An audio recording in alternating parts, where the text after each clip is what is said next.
Welcome to this webinar, Better Crisis Preparedness in the Nordic Region by Involving Children and Young People. We are three people who have the privilege to be your moderators during this event. First, we have Dánjal. Hi, I'm Dánjal. I'm from the Faroe Islands, where I've been active in Amnesty International, Youth Party, political organizations, and student government. And I'm Ingvild Østli. I'm the Secretary General for Disabled Youth Norway. And Dánjal and I have been two of the youth experts in this total project. And my name is Elin Saga Kjørholt. I'm the Advocacy Director for UNICEF Norway. I know this work very well because I used to work at the Ombudsperson's office, and my responsibility was working with children's rights during the pandemic. It is a great honor to open this event, which forms part of the official program of the Finnish Åland Presidency of the Nordic Council of Ministers. We are joined today by decision makers, researchers, practitioners, the Nordic Ombudspersons for children, and young experts from across the Nordic region. The Nordic Welfare Centre, a key institution under the Nordic Council of Ministers, is hosting today's event together with the Presidency. The Nordic Welfare Centre plays a vital role in promoting knowledge sharing, policy development and cooperation across the region, with a particular focus on children's rights, youth participation and sustainable welfare. In collaboration with Nordbook and the Nordic Ombudspersons for Children, the Nordic Welfare Centre has spearheaded a 4-year initiative. Launched in 2021, this project was a response to a major oversight. During the pandemic, children and young people were not being heard in decisions that directly affected their lives, despite positive knowledge that they will be a great resource and a key factor for measures to be effective. From the outset, young people have shaped the project, acting as experts, advisors, and co-creators. The Finnish Åland Presidency has made crisis preparedness a central priority, with youth involvement at its core.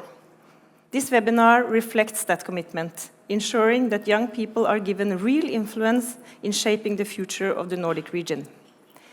Throughout the seminar, we will share insights and recommendations from several key reports.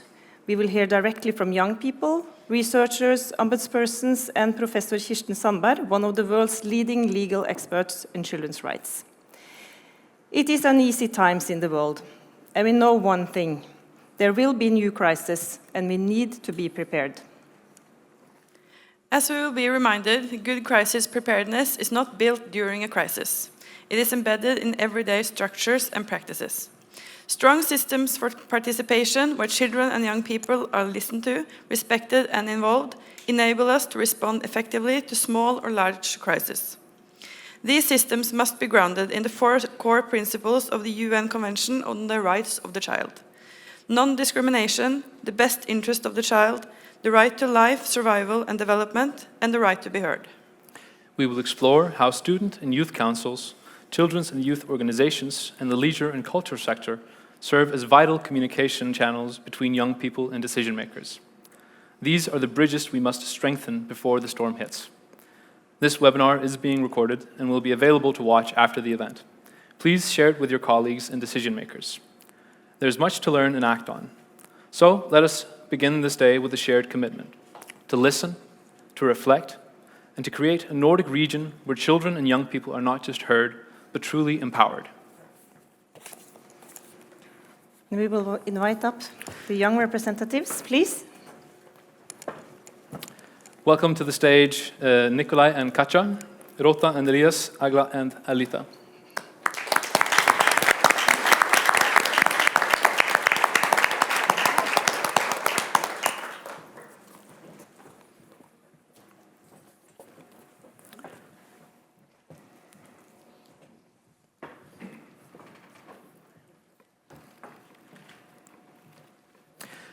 We're starting today with what matters most: youth perspectives. We'll hear from 6 young voices as they present the main takeaways and recommendations from yesterday's workshops. They'll present insights from each of the 3 sessions, the main workshop and the 2 parallel workshops. Nickolaj and Katja, you were both on the main workshop. This section brought together voices from across the room to discuss some recommendations by the Nordic Ombudspersons. What were your reflections on these recommendations? Hello, my name is Nickolaj Oksen. I'm from the Danish Youth Council, and I also represent Denmark in Nordbook. There is a lot of recommendations, 18, so we'll not talk about them all, I think, Katja. But there are some that stand out for us. Especially the one you have to guarantee meaningful child participation. And that is a noble quest, but how do you do that? One of the things that we could agree on was that you have to establish permanent inclusive structures for child participation at all levels of governance. And the thing that also stuck out that is that it has to happen before the crisis happens. So it's an ongoing job that would always be there to secure. So it's not just crisis preparation, it's making sure that they will always be heard. And also that making sure that children are involved in the planning, in the implementation and evaluation of process, that our words are actually heard. It's quite easy to give youth and children a place at the table, but actually making sure that they're heard when they're there is a completely another job. So it's about making sure that it's just not pseudo-involvement. It's making sure that it's not tokenism, that we're not just something you have to check off a list. And when it is really bad, it sometimes becomes youth washing. And that is the really hard part, to make sure that we understand the difference between that. Also, most of us have a background in the civil society. So for us, it seemed important that you have to engage the civil society in the crisis planning. You have to involve the organizations in developing, implementing, and monitoring these child-focused crisis strategies. And you have to recognize that it is often the civil society that ends up acting as first responders. We often have the most contact with the children. There are some different examples from my own country, Denmark, where when the COVID crisis hit us, we had actually a great communication between DUF, us, and the health department, which gave us, every time there were new recommendations and things like that, we could make the translation work, because the little local chapter of an organization do not need the same recommendations as the national chapter. So making sure that there are different translation works is something that civil society can help with. And we also had the privilege to get to administer a lot of funds for the government, because we know where some of those funds matters the most.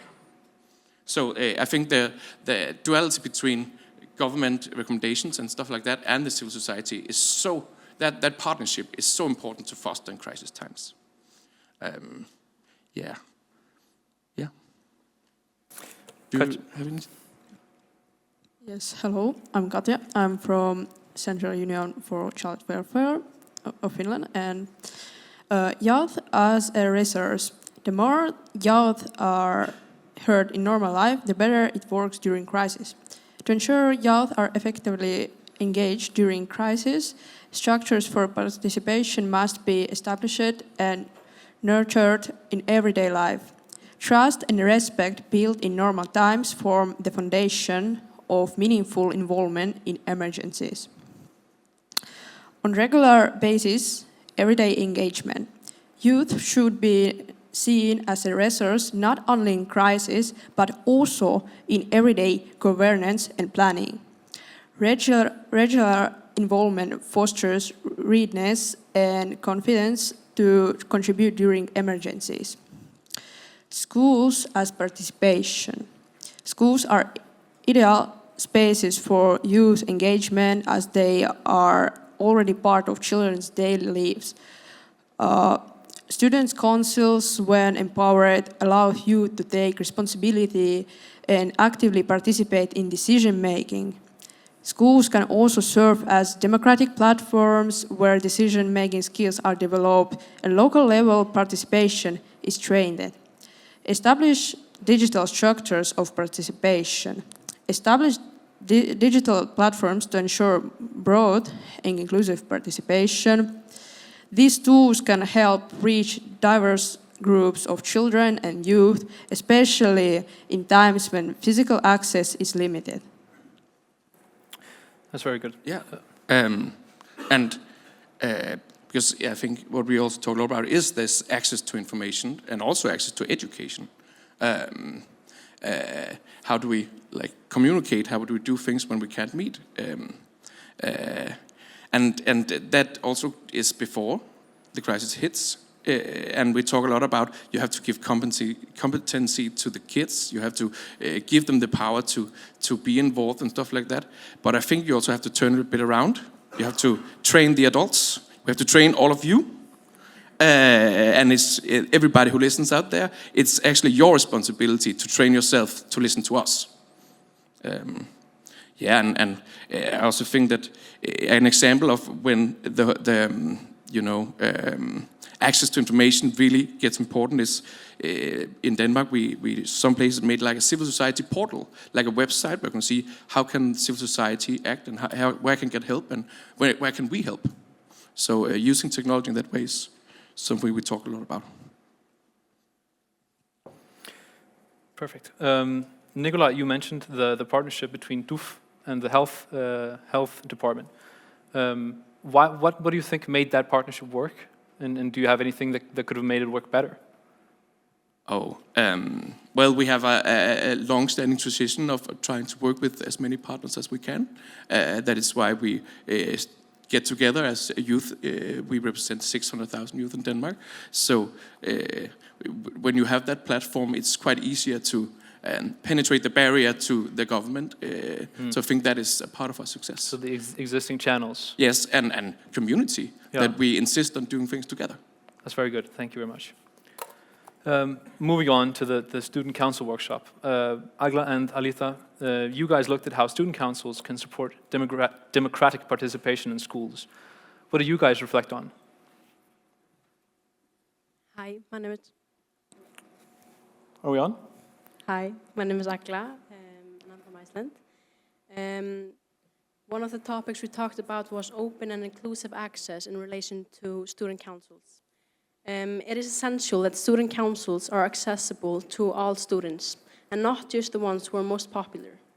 Student councils often appear to be a popularity contest, which may discourage some students from participating.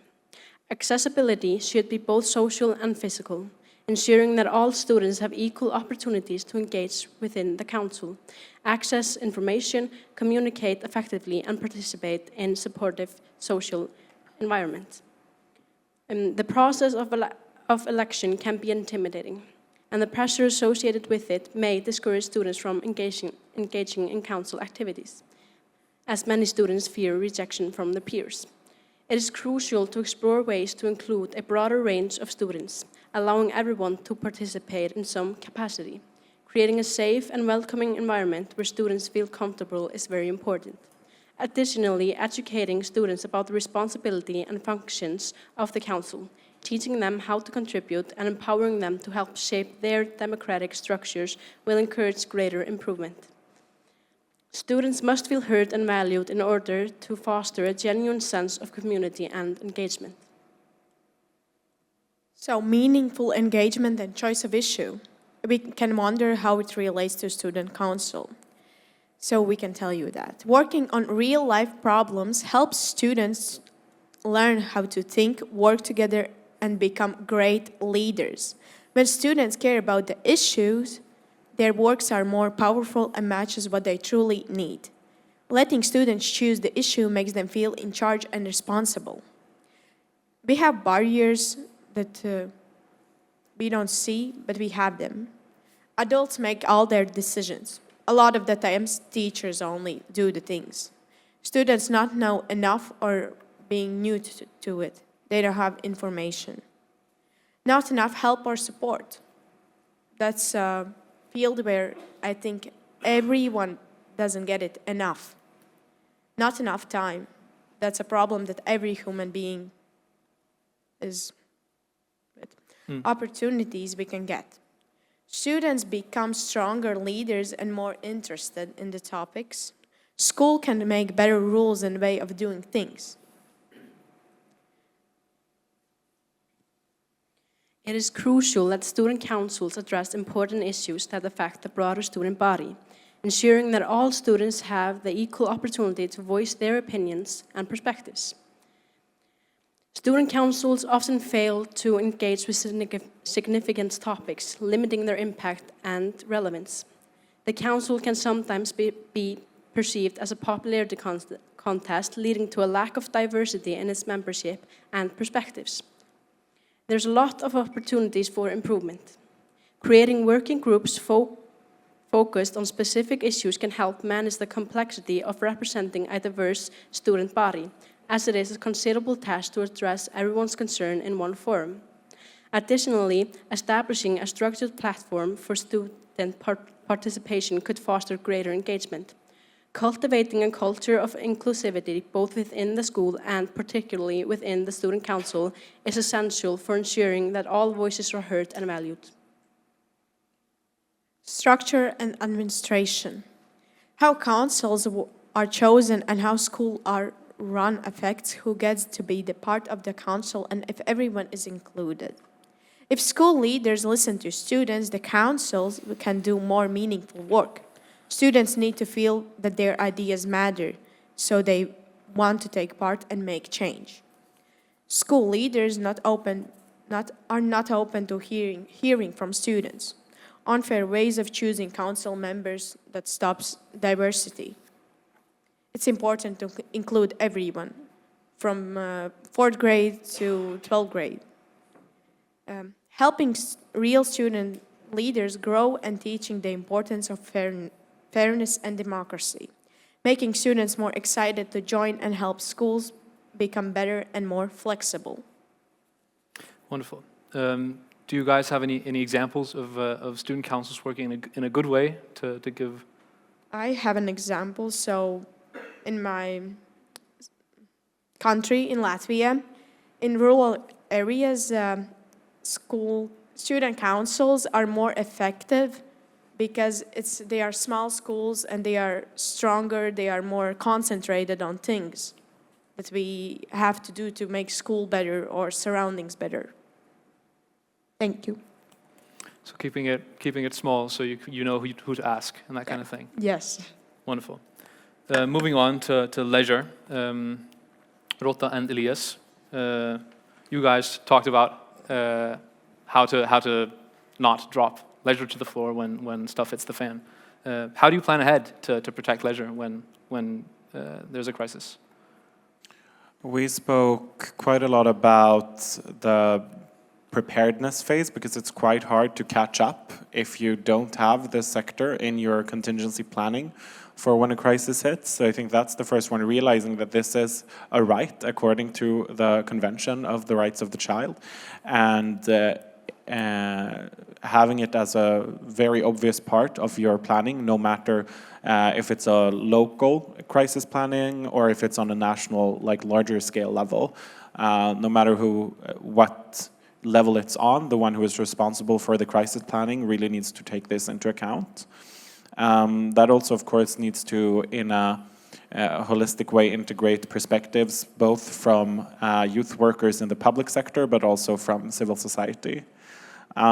We spoke a bit about contingency planning, like amongst the leisure sector specifically as well.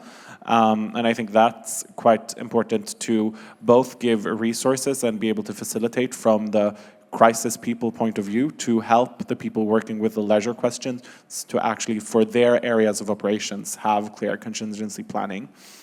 But we also focus quite a lot on policy development, and that's where I really want to set the spotlight on children and young people ourselves, because we need to be active participants in the planning of our operations that are focused on us, no matter if it's an everyday Thursday or if we are in a really deep crisis.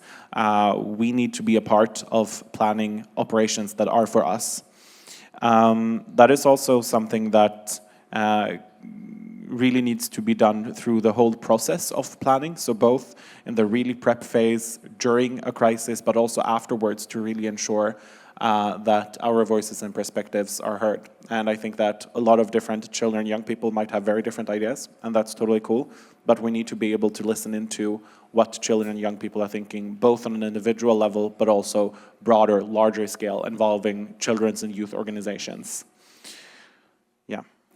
You're mentioning a lot of good ways to try to plan leisure into crisis planning. But how do you propose we coordinate that effort?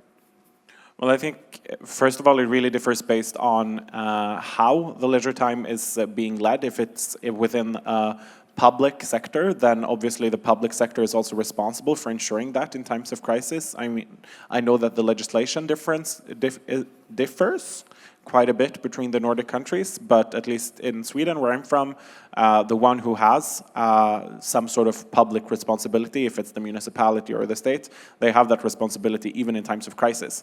So based on that principle and the other principles that steer crisis preparedness in other countries, ensuring that their own operations are a part of their crisis planning. You cannot just cut down on certain sectors when a crisis happens, but you need to be able to keep on doing your work. I also think that we need to have meaningful structures for youth inclusion and youth engagement and youth leadership, because no crisis is going to be handled if we just ignore children and young people. We need to be able to take an active part in ensuring our own access to leisure. And to do that, I think we also need to finance and also have structures where our larger umbrella organizations or like hub organizations can also take a coordinating responsibility between public agencies, either on a local or a national level, to the very practical things happening around the countries. Thank you. Well, you have something? It's just leisure and the right to play for children is actually one of the most important things we could talk about in this panel. It's children who grow up in the shadow of a crisis. It's in their formative years. It's one of the things that we forget about the fastest. But I think it actually should be the bulwark against a whole generation being lost on the floor.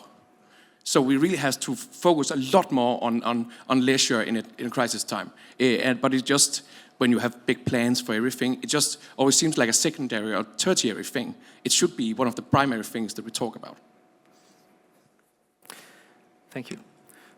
Every crisis is different, and you can plan all you want, right? But when crisis does hit, you're faced with the specific circumstances. And how do you suppose we adapt to these specific crises when they do hit? Yes, so Rota Lace from Latvia. I'm a youth rights activist and a youth myself. And so what do we do when the crisis start? First, I would say, let's not forget about the contingency plans and safeguards we put before. Yeah, right? We discussed quite a lot how important it is that beforehand we already have been prepared, that we have involved youth in these planning processes. And let's not forget that. Let's continue that. Let's implement these plans and talk with youth and talk with children during the implementation phase. So when we're talking about adaptation to crisis, there are multiple factors that we have to take in. So one of them is like adequate resources. In some countries, there were adequate resources, in others there weren't at all. Especially when we are talking when adaptating to leisure and crisis. So some countries said, okay, yes, we have resources, but we only are supposed to develop something new and create something new with every initiative, with every project. But we have found out that this initiative, it really works, but we don't have the adequate funding to keep it going, to keep it running. And especially with crisis, I think it's super important that we have these permanent services, a permanent mobility youth work that continues. So for example, having the same place, the same time every week, where there's an activity happening. Sometimes it may be outdoors, sometimes even if the weather is bad, it can be adapted to something different, but always the same day, the same time.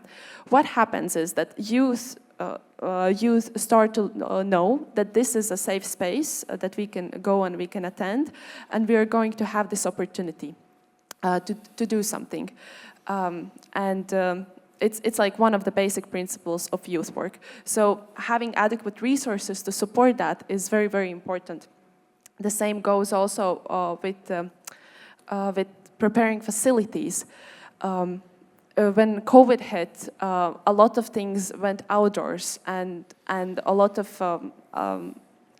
of sports and things like that went outdoors. But what do you do when the weather gets bad? So it's important that we have like also some like permanent structures put in place, that we have also this possibility to use the facilities like partially outdoors. And that's about like understanding resources, understanding what we have, doing also resource mapping. Okay, if you don't have the money, you don't have the funds, maybe you have a space, maybe you can ask local NGO, youth NGO, to organize some type of activities. There's always some ways how to involve everybody, but that means that we have to have this dialogue between like municipalities, between civil society, NGOs, and youth themselves. So again, let's not forget about the structures and plans before, let's continue doing them. And then I would say also communication is key. So because during COVID crisis, there was a lot of information going on, and it was not in youth-friendly way a lot of times, and not a lot of times people understood that if it's meant for them or if it's meant for somebody else. So it's important that we, again, exercise a peer-to-peer principle, allow youth to speak to youth themselves, use trust people, trust persons like teachers and NGOs, again, so they can reach youth. So they don't stay in this bubble where it's safe and where they feel that, okay, I don't understand anything that's going on, I'm returning to safety. But no, that we have some ways how we can involve also not the most active youth, getting other youth to go and get like also the silent youth to participate in different activities during crisis. And also I think most importantly, it's also to understand what is a safe leisure space. So it's again talking about like repurposing facilities and understanding resources, how we have mapped the resources beforehand, but also like how do we talk about like these safe leisure activities with the youth, with the caretakers, so they understand that it actually is going to be safe for them to participate in these things during crisis. Yeah. Thank you very much. Do you guys have any examples of this youth factor in crisis working well during COVID? So during the working groups, one of the things that I heard was that for disabled youth, because they are on their daily basis not able to participate in many in-person activities, they had already developed some type of infrastructure of like online gatherings, like using Discord, playing games, having like these communities online. So when the crisis hit, they were actually better prepared than people who did not have like this backup structure. So that was one good example how we actually can also learn from vulnerable communities, like see that they have some structures put in place that we can also learn from and develop ourselves. Thank you very much. Do you guys have anything you'd like to add before we move on with the schedule? Right, wonderful, let's give them a hand.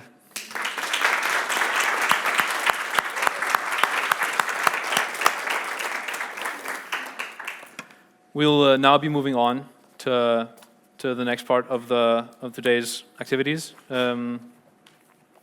We will be seeing a recorded presentation from child's rights expert Lisa Hoeblom, who unfortunately could not join us in person today. She will introduce the report Child and Youth Participation During Crisis, Recommendations for Decision Makers in the Nordic Region, developed by the Nordic Welfare Centre. The recommendations were created in close collaboration with Nordic youth and experts and have been shared at Nordic Youth Summits since 2021. This is a practical tool aimed at helping decision makers build meaningful participation structures, even in times of crisis. Let's hear it from Lisa. Hello, my name is Lisa Sjöblom, and together with Tove Kjellander, I am the author and process leader of the report that I am going to present to you today. And this report is about child and youth participation during crisis, with recommendations for decision makers in the Nordic region. And the purpose of this process was to elaborate recommendations on how the right to participation can be secured during a crisis. And we used lessons from the COVID-19 pandemic, but it's really important that throughout the process our aim was to build better Nordic preparedness for child and youth participation during any future crisis. The process was the following. We started off with focus groups where most representatives came from national youth umbrella organizations, student and pupil organizations, and representatives from the disability movement. We continued with more focus groups with representatives from local organizations and student councils at schools. Then we had a big 2-day conference where decision makers and youth and child representatives discussed the recommendations that was then aggregated in the report that was presented during the spring 2023. And altogether, over 100 child and youth representatives and decision makers participated in this process. I'll jump right into the recommendations, but before I do that, I just want to tell you a little story of this process. When we started it, Tove and I were very clear that we were going to base our recommendations on the input and perspectives of children and youth. We thought that maybe they would not be able to see the full pictures, maybe we needed to modify something. And I think this is a blatant example of how we as adults too often underestimate children and youth. We were blown away by the quality of the analysis and perspectives of the children and youth that we met throughout this process. So these recommendations, I can take no credit for them. They are all, sometimes word by word, formulated by the child and youth representatives from this process. Of course, decision makers also helped with providing some perspectives, but youth and children really made the main job. So a big thank you to all of those of you who participated. Recommendations have been divided up into 6 categories. I'm going to go through them all and start with establishment of participatory structures. And one representative said that if you don't do it well before the crisis hit, then you don't stand a chance. So this is about having robust, ordinary structures for youth participation in your everyday life. But of course, also include procedures for children and youth participation in risk and vulnerability analysis, in crisis plans, and here we see a lot of room for improvement, crisis simulation and training. We also recommend including plans for inclusion and non-discrimination in the crisis management guidelines so that that is not forgotten once the crisis hits. Next section is about positive attitudes and habits. We think it's important to invest time in building relations before a crisis. And even though personal relations between decision makers and children and youth is important, remember not to build those relations only on a few candid individuals.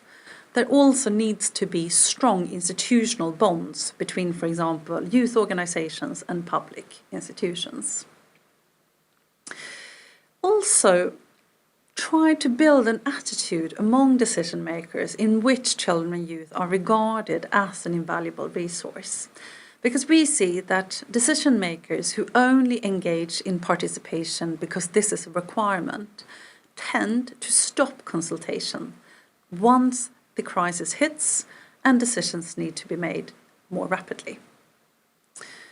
And create good habits. This is related to the previous points because we see that decision makers who engage in participation with children and youth over time really seem to understand the invaluable competence and perspectives that they provide.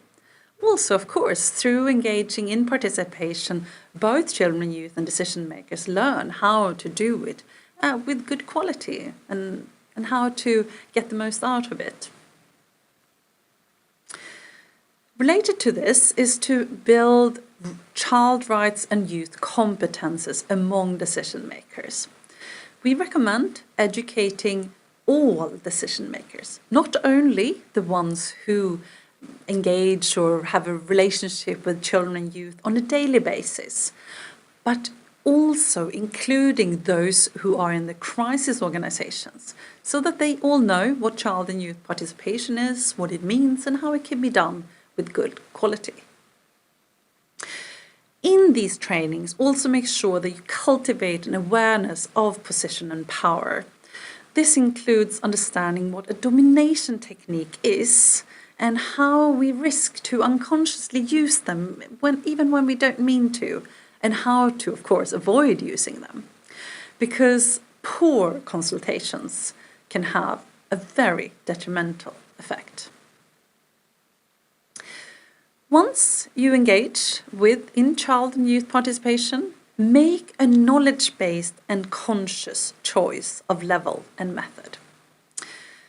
Our main recommendation here is to gather the perspectives of children and youth through a range of methods. And we will look into a number of them. Unfortunately, very briefly, there is a lot to be said about this, but a few words on this, and this is something that I recommend all decision makers to learn a lot about. The first step in all consultations and participation is information. That is not participation in itself, but it is a prerequisite for good participation. And we recommend providing information through channels that children and youth understand and follow, so where they are, also when it comes to information.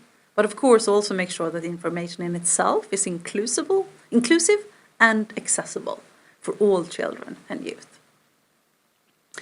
Consultation, cooperation, and joint decision makings are different levels and methods for participation.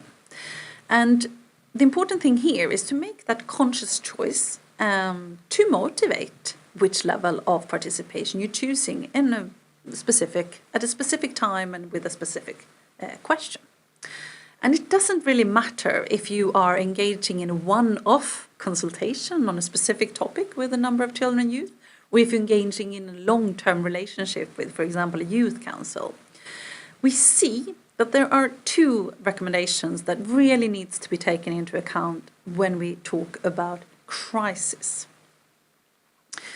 Many children and youth have the experience that really well-functioning structures were thrown down the drain when the COVID-19 pandemic hit, which was an incredible waste of time and resources and competences. So use established structures for children and youth involvement, also during times of crisis. Maybe you need to be a little bit creative about how to be able to continue, but that is often possible. And this goes both in and out of crisis. Always try to use different platforms for participation and find creative ways to include children and youth. And maybe most importantly, try to be where the children and youth are, where they spend their days, so that you come to them and they don't always have to come to you.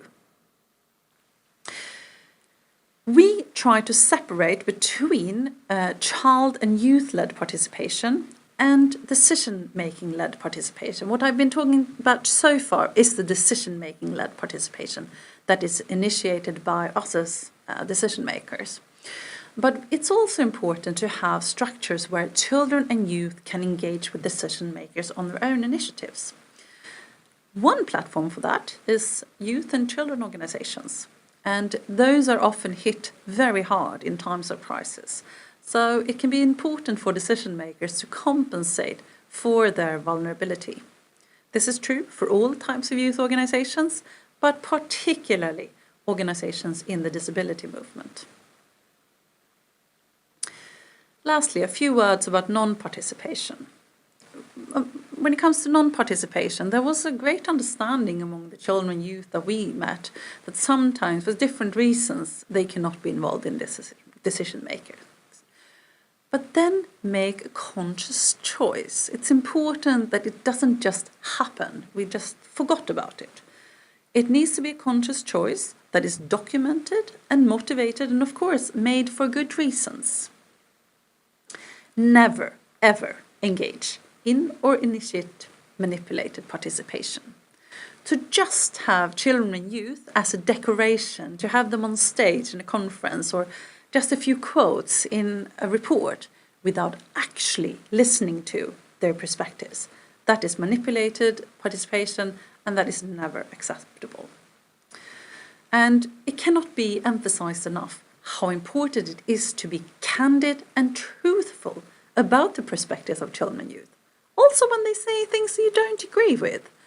Never ever change their quotes or what they've been saying and use their input for your own purposes. Inclusion and non-discrimination is something that should permeate everything that you do, including participation. So ensure that all processes and consultations are accessible. And the disability movement recommends working with both inclusive but also separate processes. And in the separate processes, we can further analyze and elaborate on certain issues or perspectives. And maybe the most important recommendation in this entire report is, as decision makers, when things go wrong, take responsibility. For most of us, it's a lifelong journey to truly become inclusive and ensure non-discriminations. So things will go wrong. And when they do, make sure that you make a proper apology and that you provide feedback on how this mistake has made you learn and how you will improve in the future. Lastly, a few words about quality of participation in times of crisis. Involve children and youth before rather than after decisions are made. Unfortunately, many of the children and youth that we met with during this process experienced that the opposite happened. That decision makers did not engage with them because they felt that they did not have all the information necessary to really engage in good participation. And our perspective is that during crisis, it can be okay to lower the quality of participation a little bit. Maybe you cannot provide qualitative information before participation. Then be frank about it and open about it and say, we are involving you now, but we don't have all the information yet. So involving early, but being truthful about what the situation is like. And lastly, make sure that you let children and youth know how their input was used. It's so important to forget it, because we make that decision and then we move on. But make sure you come back to the children and youth involved, tell them how their perspectives were valued, and especially important when you make a decision that may not be in line with the recommendations that children and youth had. Because, and this goes for all kinds of participatory processes, to have clear and open communication throughout the process. It's a prerequisite, not only for making the process meaningful for the children and youth who participates, but also to ensure that it becomes a success. Thank you so much for listening.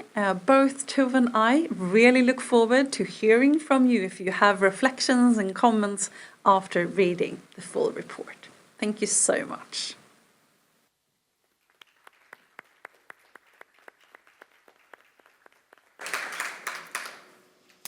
I will now present the three following contributions. We are first moving forward to Jakob Trane Ibsen, Chief Analyst at Vive. Jakob will share research insights on how children and young people were or were not involved during the pandemic. He was among the first in the Nordic region to document the consequences for children's rights and participation, and his work laid the foundation for this project. Next up is Ragnhild Thora Gudjonsen and Eva Hardardottir, University of Iceland. They will present findings from a new report launching today on student councils in the Nordic region and explain why these councils are vital for democratic participation and crisis preparedness in schools. The report was developed in collaboration with the Nordic Welfare Centre, and we hope you will all enjoy reading it in full later. Then we are hearing from Åsa Gunven, who together with Monica Johansson have gathered insights from across the Nordic region on young people's access to meaningful leisure activities. They will show how leisure can contribute to resilience and social support in times of crisis, and why this area deserves more attention. But first, Jakob, come on up. Thank you.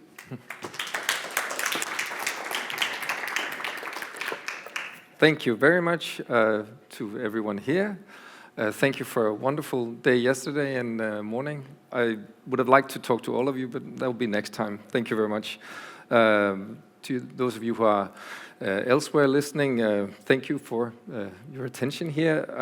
I concur with Lisa that I've been blown away by the perspectives of you younger people here. It's quite often that I've sat back and thought, okay, that was a good point. Well put. Good set of points. That was a nice argument, in fact. Oh, that was a good sort of attentive perspective, a good reflection to your own perspective and the perspectives of others. So that was important, I think. That was just my experience by being here. So my angle is, I concur with a lot of points, and I'm going to concur with a lot of points in what I'm going to say, but I speak from the angle of the researcher.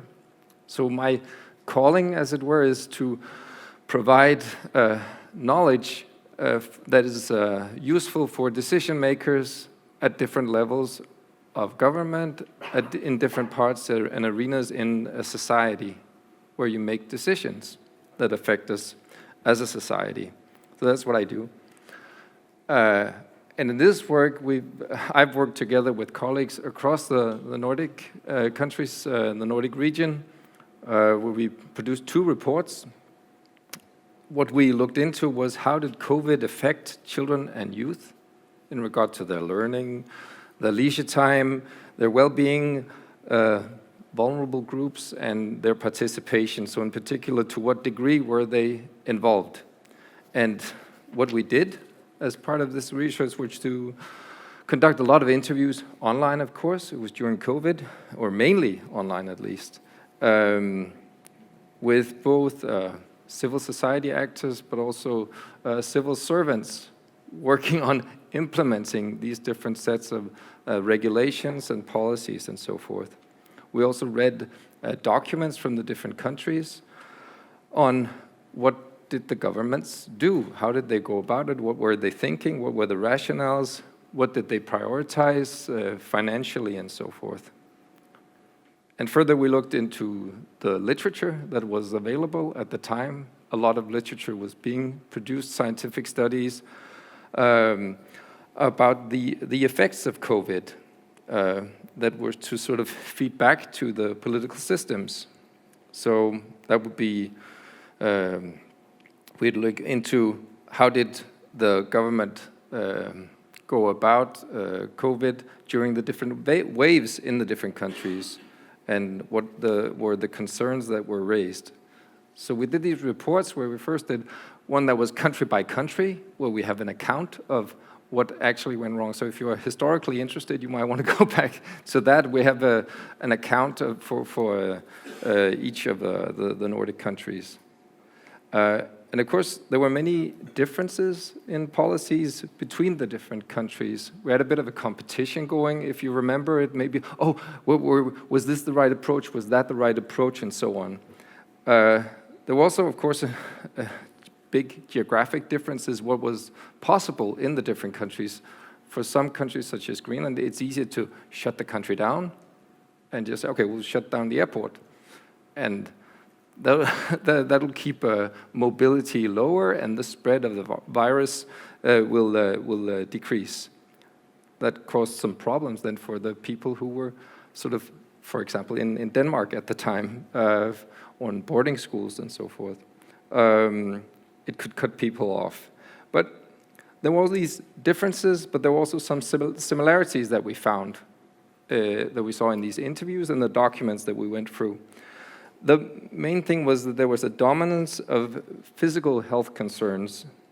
I mean, in sort of what was given weight in making decisions.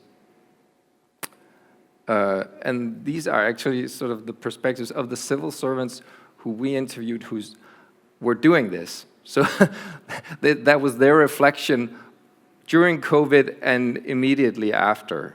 So take it from them. That's what we did. There were some common concerns that we saw in the different countries also about children and youth. How did they fare? How would they take all these restrictions to their daily lives? So we looked into then, what did the research say? What was produced? And there was a lot of research on learning and on mental health, mainly. Not very much on participation. So that was maybe reflective of a certain priority, but also what type of knowledge is easy to produce and to get access to.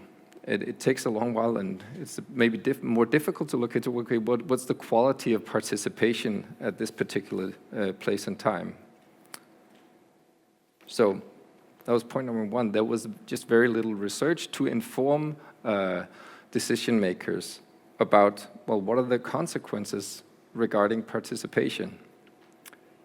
So this research that we looked at, that was there then, about learning, well-being, leisure time, and so on, was that the impact of COVID differed a lot. As regards learning, we had some studies that stressed some positive findings, that some students were actually quite satisfied with the conditions under COVID. They liked distance learning, some of them, I should say. Some of them found that they could concentrate better on their learning. So some found that there was less bullying in the sort of distance learning space than in the physical learning space.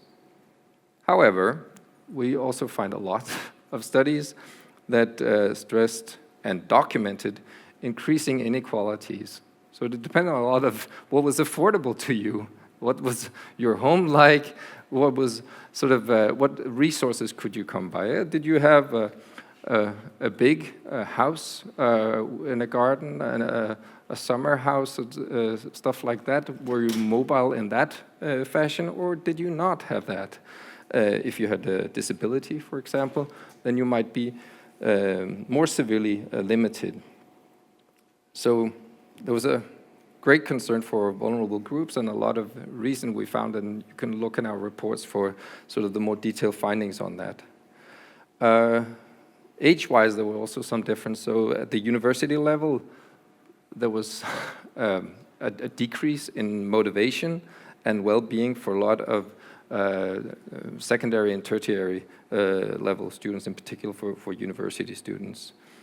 Also for students in vocational training, there was a lack of on-site training and communal events that made it very, very difficult to just keep at it, to be motivated to say, okay, this is something for me, I'm going to go through with this. As regards leisure, we found that access also differed a lot. So one great concern then was what was called in the literature a joy deficit among both children and youth. So it's very important for us to look later, now it's a couple of years since we looked at it, the literature, whether this pattern persists. The literature that we looked at was very much a focus on short-term and very short-term effects, so it's important when we interpret this to look at trends, that what was before COVID, there was already, shall we say, a mental health problem across the Nordic countries. So it's become a bit worse even during COVID, but COVID was not the only factor affecting this. And this is important to take into account and to assess, okay, what are we to do about it?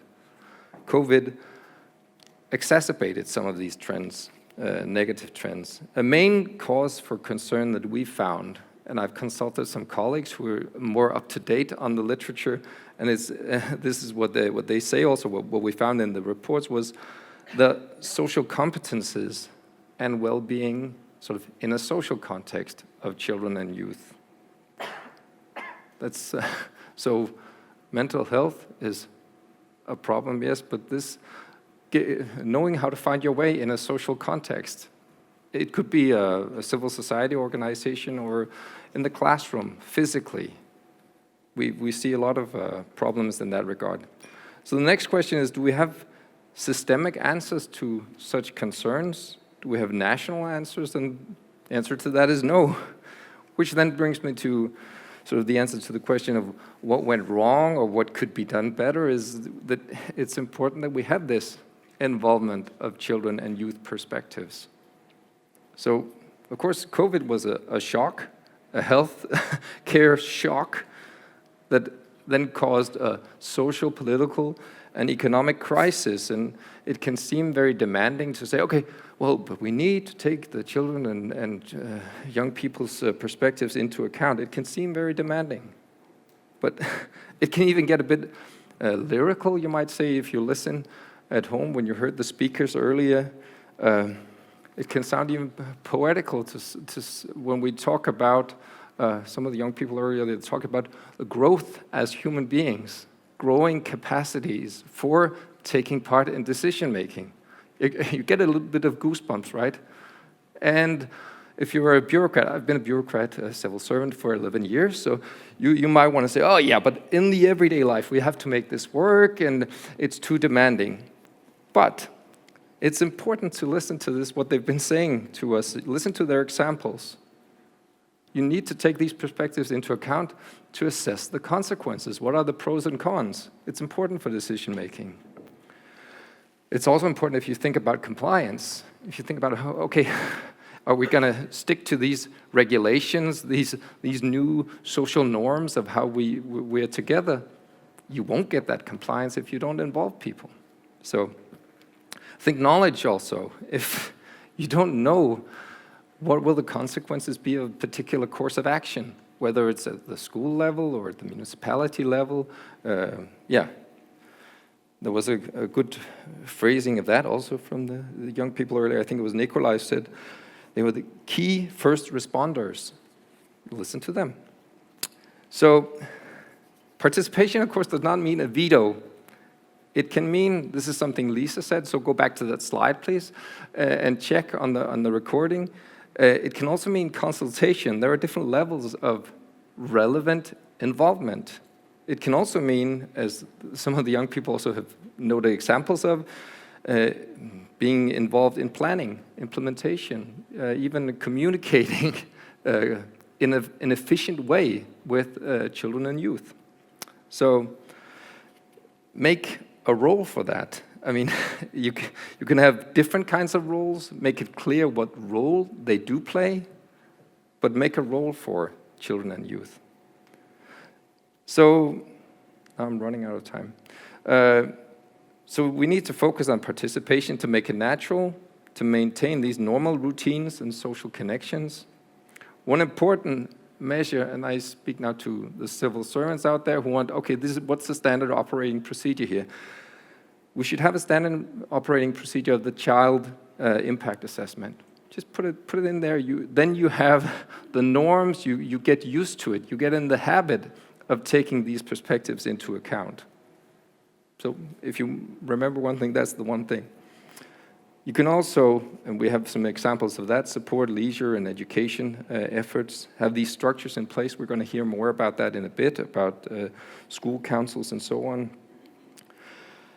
It's important to have these extra resources for vulnerable groups.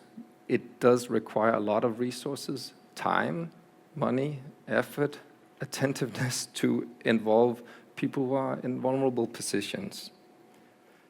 And finally, there are actually some good examples of creating new learning environments, digital learning environments that are also social environments that support the social community that, for example, a school or high school is.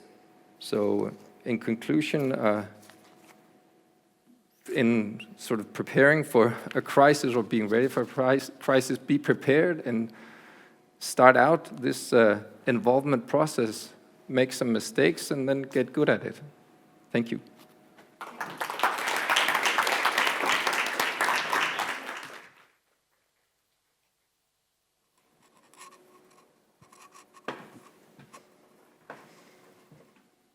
Hi, everybody. We're so thankful to be here and be able to present the findings from the report on school councils that was just published. So we hope that all of you go and read the report. The participating countries were Denmark, Finland, Iceland, Sweden, Norway, Greenland, and Faroe Islands. Yes, hi everyone. There you go. We would also like to express thanks to our co-researchers for their valuable work on this report, because collecting data in schools has become ever more challenging after the COVID-19 pandemic, and we are truly appreciative of their work. And the Danish researcher is here with us, and we hope that the other ones are online, and hi to you. We started our study with the Lundy model as our guide. When we considered what data to collect to be able to get a holistic view on the school councils. And we were also mindful of how schools in the Nordic region aim to prepare students to become democratic citizens, and how student councils are then expected to play a part in that respect. And we collected different types of data. We did a policy mapping, submitted a student survey for 5th and 9th and 10th grade. We took interviews with young people, as well as collecting data in youth summits on the young people's views. And to begin with, we want to talk about the findings from the policy mapping. The mapping exercise included acts, regulations, and curriculum focusing specifically on student councils. With regards to elements of space and voice, as per the Lundy model, we saw immediately that student councils, they are understood as an important platform for democratic participation within the Nordic education policy documents. In fact, all the Nordic countries, except for Sweden, legally require schools to set up a student council. And while Sweden does not mandate schools to establish a student council by law, the curricula certainly encourages multiple forms of student participation, including student councils as an example. Most of the policy documents across the Nordic countries state that head teachers or principals to be responsible for establishing and supporting the student councils. Now, this is a positive thing, as it indicates clarity with regards to roles and responsibilities. However, in practice, we notice that it varies a lot if and how student councils are supported by school staff. And when it comes to describing structures and activities that student councils deal with, the Nordic policies vary quite a lot, with, for example, Norway and Denmark offering more detailed descriptions of the selection processes than other countries. But overall, the policy documents state that either all students or students from grade 5 should be able to take part in a student council. But again, as you will see when we report on the rest of the data, there are evident gaps between policy and practice. Yes, and now to the findings of the survey. We saw that most students reported that student councils are in place in their school. However, in Iceland, fewer students said that, and the reason seemed to be lack of knowledge of participation opportunities. When asked about the participation experiences, we saw quite a variation ranging from 24% up to 57%. However, we need to be aware of there are few numbers behind some of those findings, for example, in Greenland. Then we asked students if they could describe the way students are elected, And we saw that countries like Denmark and Norway have a higher percentage of students answering yes than the other countries. This is interesting, bearing in mind what Eva has been saying, the policies and structures of councils, and these are more detailed in these countries, Denmark and Norway. When asking about students' knowledge on issues student councils deal with, we saw that 34%, up to 75% of them said that they have knowledge of that. So there's quite a variation, and therefore it seems like it's necessary to introduce much better the aims and scope of student councils within schools. Finally, we asked whether students feel that school leaders and teachers take into account the ideas coming from the student councils. The findings show significant variation across countries, with reported range being from 22% up to 86%.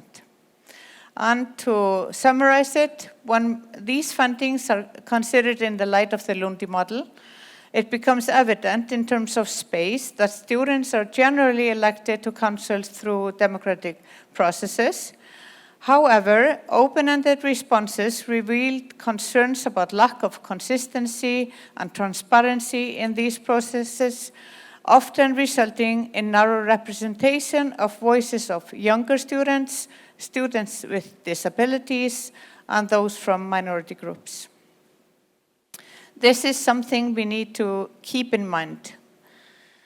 On a more positive note, students said that generally they felt being heard by teachers.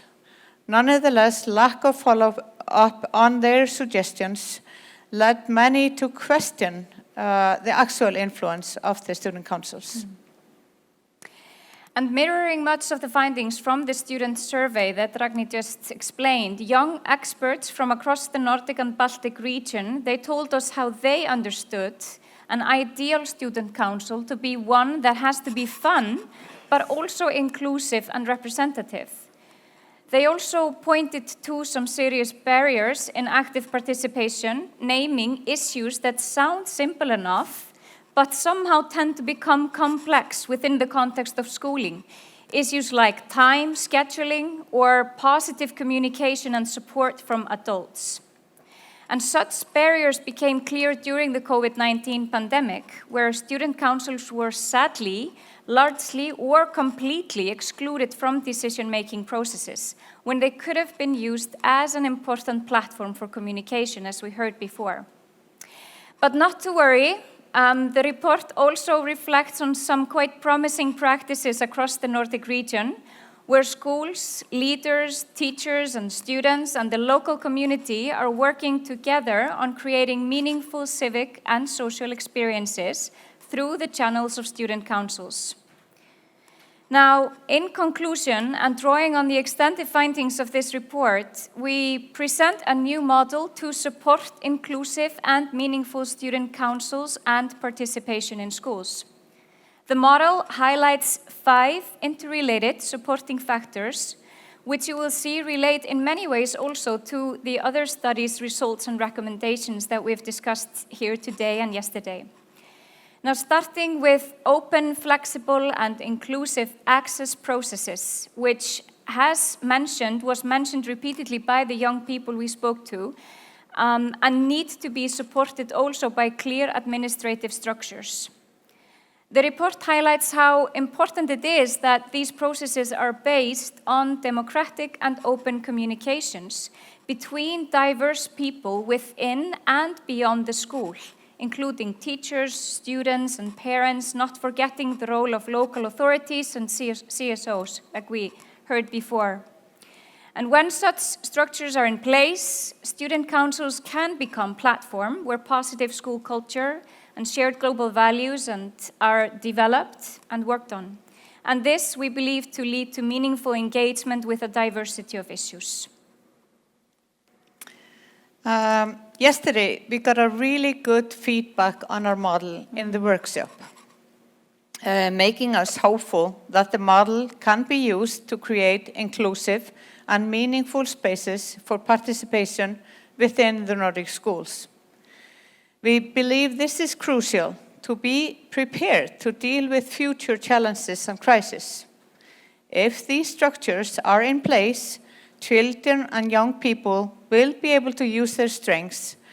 As active citizens, we have seen that for the last couple of days. Absolutely. Concerned with the well-being of others as well as society.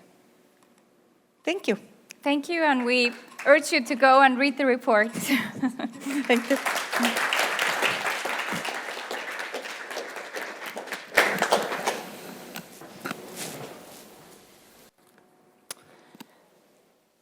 So, hello. So nice to be here today. I'm going to speak about the report we are currently working on, and it covers leisure.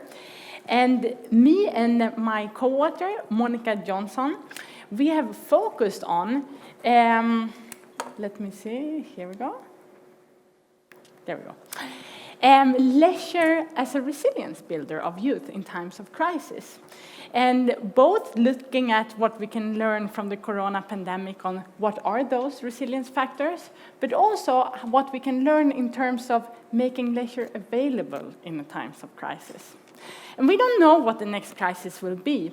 And we have tried to also gather some insights from Ukraine, from a situation with a war, from a natural disaster that took place in Iceland, as well as a societal crisis in Sweden, where criminal networks have affected youth well-being a lot. What can I say more? I have a background from the youth civil society myself, and today I work on a knowledge center for municipality-driven youth work. And this has been important to see that leisure, the leisure sector, is made up by two different sides. And one is the civil society-based youth organizations and the other organizations that provide hobby or activities, etc., for youth and provide important platforms for making voices heard. And then you have the municipality-driven youth work that has a different kind of structure and also demands, and maybe it's a resource where the municipality can give specific tasks. And it's really important in this discussion to really see how do these different sectors complement each other, and how can we even find synergies between them, but to not completely mix them up. So how was leisure affected in times of COVID? Well, I have gathered some quotes here as examples of what we found. So the first one was that it was a partial or full closure of leisure, and it looked different even between each municipality, and of course across the Nordic region. Someone said all focus was on keeping schools open. Leisure and non-formal learning was not seen as important. Youth centers were, for example, closed. We also saw that it was a lot of confusion and fear and insecurity among youth workers and also among parents and society. So someone explained how restrictions changed all the time, and it was difficult to adapt when every week it would come new restrictions. And this resulted, as well as the nature of the pandemic, of course, in a sort of self-regulation where the leisure sector was scared to do mistakes. Someone described how the youth sector became very careful and did not take risks. And as the ones making the policies, they probably didn't calculate with this sort of conservative reading of the restrictions, and that's a knowledge to take with us. Also, the leisure sector that depends a lot on the involvement of volunteers and the volunteers' motivation to take place at all, but also for adaptations, had the effect of the pandemic. So someone described, with volunteers spread out or unable to meet, it is hard to work on motivation or a sense of community among volunteers, but also to make innovations. And it also explains how important it is to be ready before a crisis hits. And then, of course, it was effects, economical effects, hobby sectors that maybe depend on income from competitions, events, but also youth workers that had to start to adapt to working methods that were based on one-to-one, for example, outdoor or online, more resource demanding, and it was not so much extra resources provided. And one example of maybe missed resources was that only 4 out of 100 Discord servers, that is like online youth centers, worked well. So we think a digitalization just took place, but was it working? Like, and were the resources there?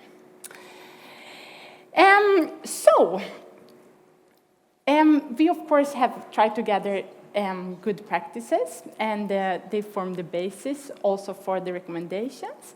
But I'm just going to mention a few of them.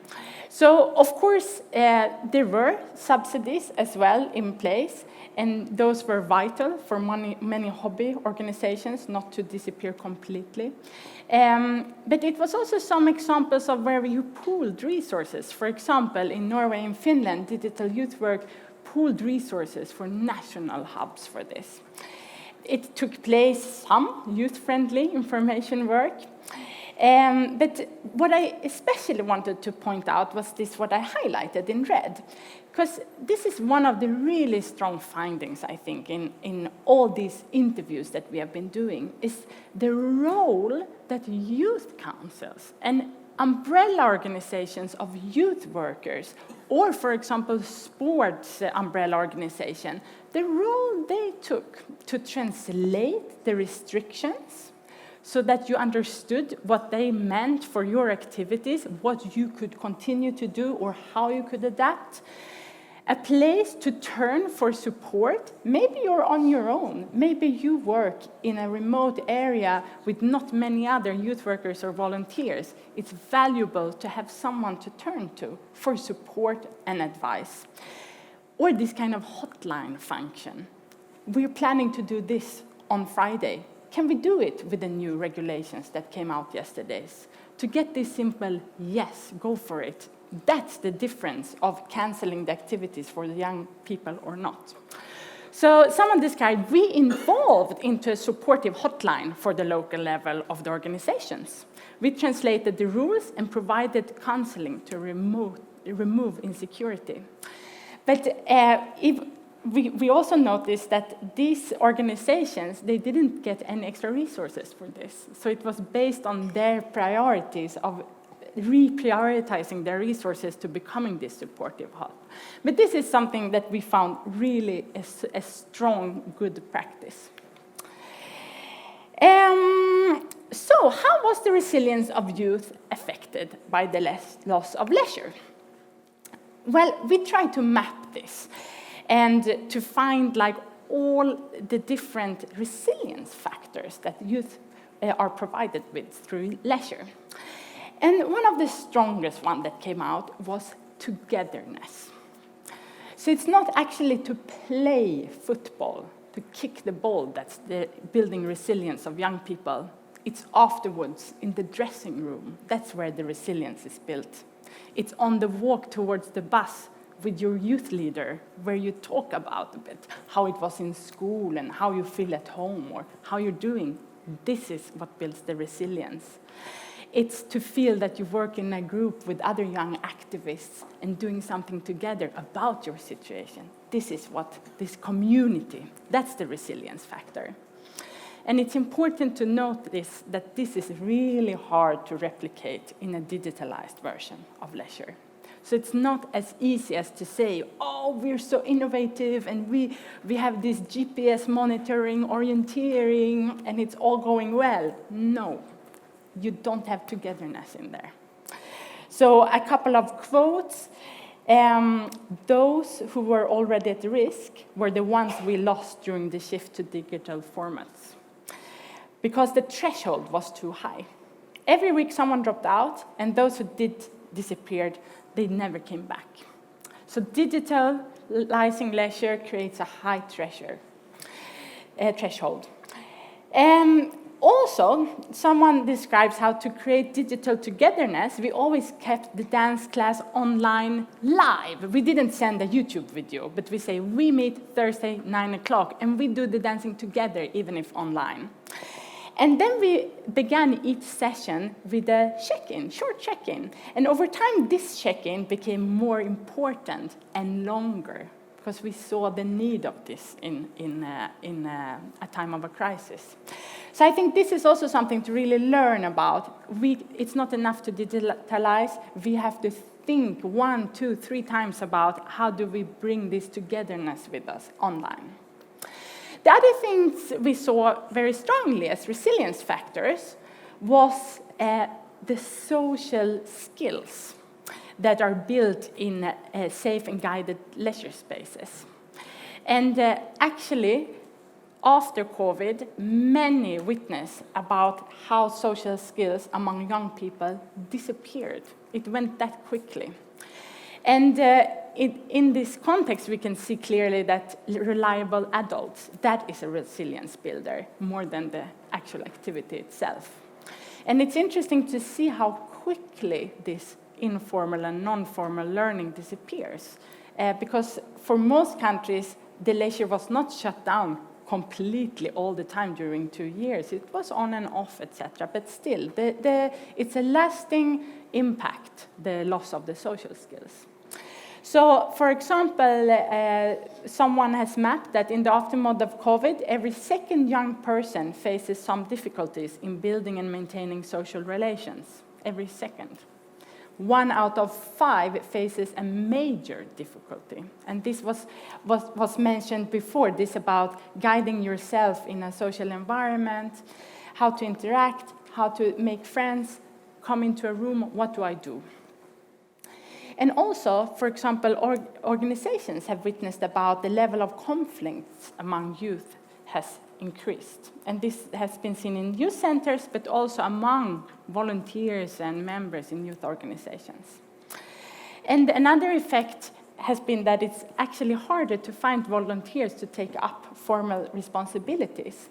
So all of this, you can see that they have quite serious implications, especially in the long run. And also for the leisure providers themselves, the organizations themselves. So we have put all our findings into a model that we have adapted from Sofia Laine, a Finnish youth researcher, and she looks at how you can put the well-being of youth in regards to leisure in 4 dimensions: having, doing, loving, and being. And we have put all our findings about how leisure contributes with resilience factors into this model. And I have just brought with me a few of the ones we found maybe most important ones to present to you today. First, I put in those that I just described, in having resources. Here we saw that the access to reliable adults, but also to youth leaders for support and motivation is an important resource for youth. But also to have the safe leisure spaces for peer connections, for emotional support, etc.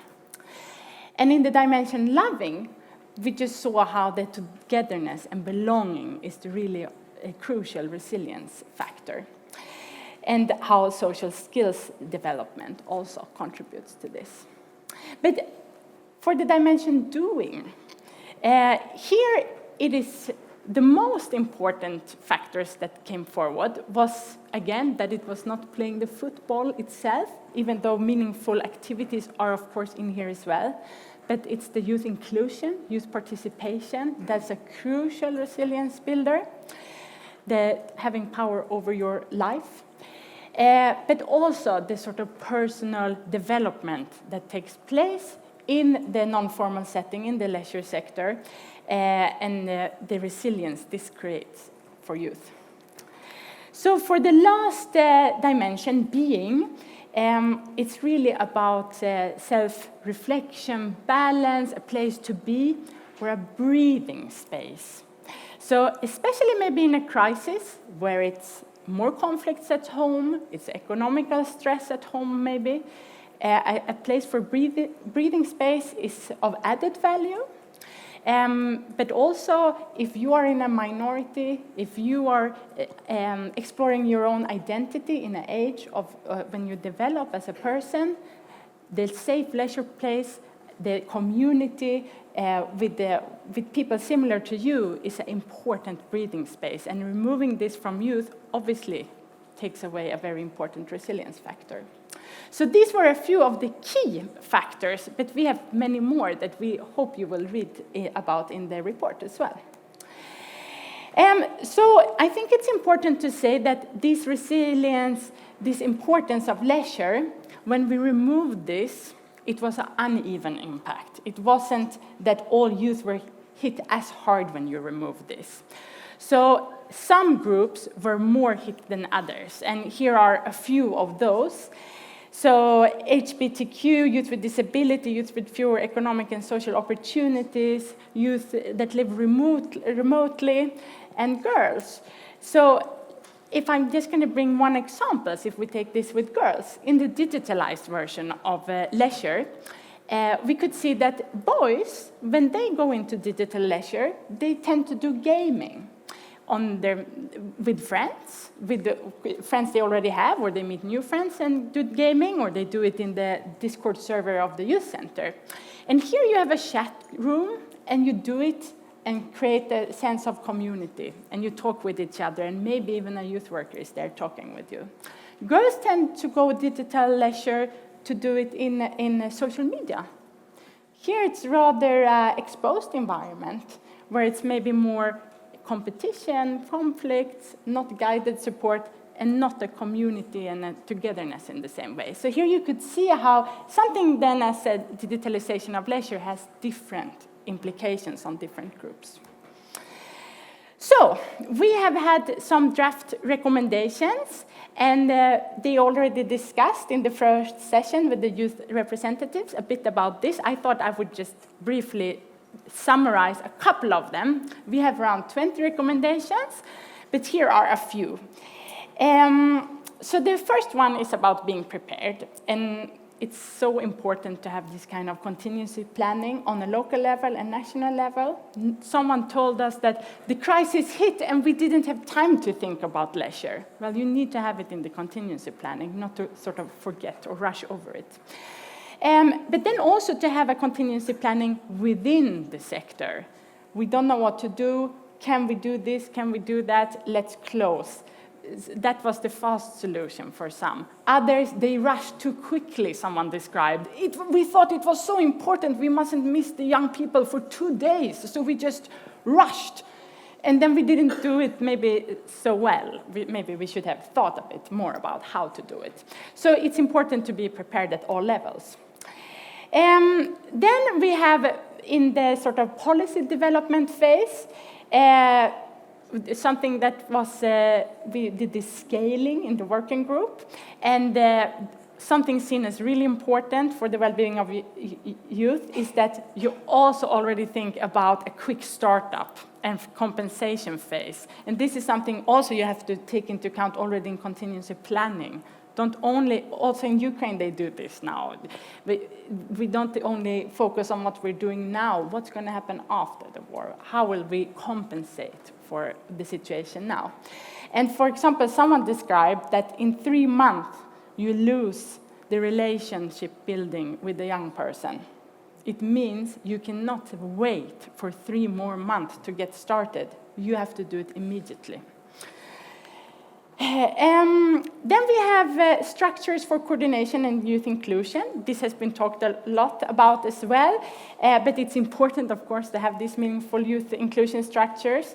And as I pointed out before, we have to resource these umbrella organization level to support the sort of ground level of leisure. Then it's a need to provide youth-friendly, youth information and guidance, but also youth sector-specific guidance to understand, do we have to close down or not? And the last one, a couple of suggestions from the chapter adaptions, is that we need to focus on providing safe leisure spaces. No matter what the crisis is, no matter what the possibilities are, we have to find a solution for safe leisure places. And we have to provide adequate resources for adaptations. They don't happen like this. You need resources to innovate, to come together, to exchange practices, etc., etc., etc. So I hope this report will provide some input into importance resilience building of community and for contingency planning. So thank you very much.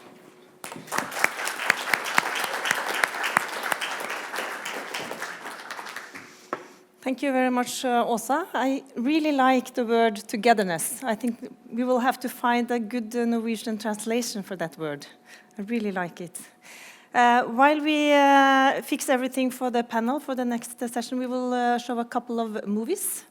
So enjoy the movies that are from this project with young people, telling about the situation for them during the pandemic. And we'll be back in a couple of minutes. Hej, jag heter Julia och jag började gymnasiet under coronapandemin. När jag började första ring så började det liksom successivt bli mer och mer distansundervisning tills det var typ full distansundervisning majoriteten av första året. Där i början så gick det helt okej. Och det var nästan lite kul. Men den känslan gick över väldigt, väldigt fort. Man fick som sagt förlita sig väldigt mycket på spel och liksom online-aktiviteter och sådana saker för att lära känna nya människor. Det är nog en grej jag hade velat ha mer inflytande på. Typ ha, alltså typ så här, man går in i ett meet och man liksom, jag menar, får hänga lite typ som man gör på rasten. Men jag tycker typ att vi hade kunnat ha längre raster mellan lektioner. Jag tror att skolan säkert hade kunnat sponsra lite mobildata till folk som man hade kunnat vara ute. Det hade nog varit en jättebra idé. Eftersom att ett stort problem var att man inte fick frisk luft och vara ute och röra på sig. Istället för att säga åt ungdomar att tala ut så måste man ge dem en plattform också för att göra det. Jag tror att den plattformen hade gett åtminstone liksom en möjlighet att känna sig lyssnad och hörd.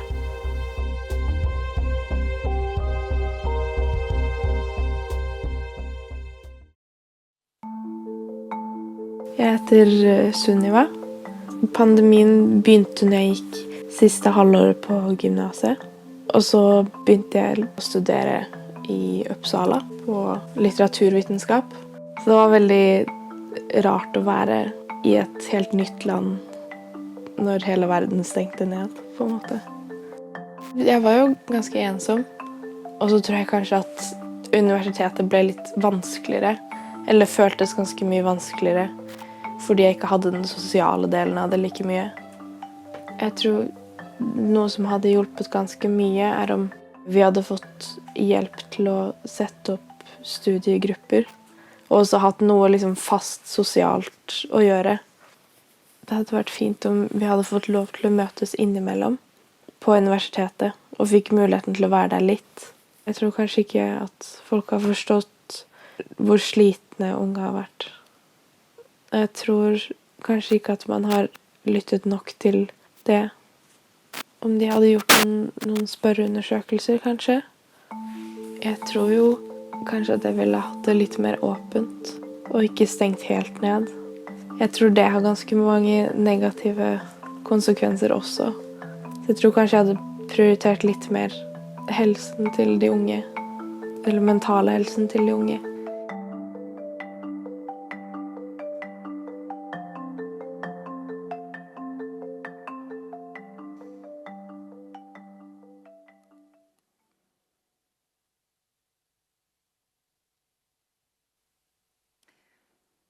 Okay.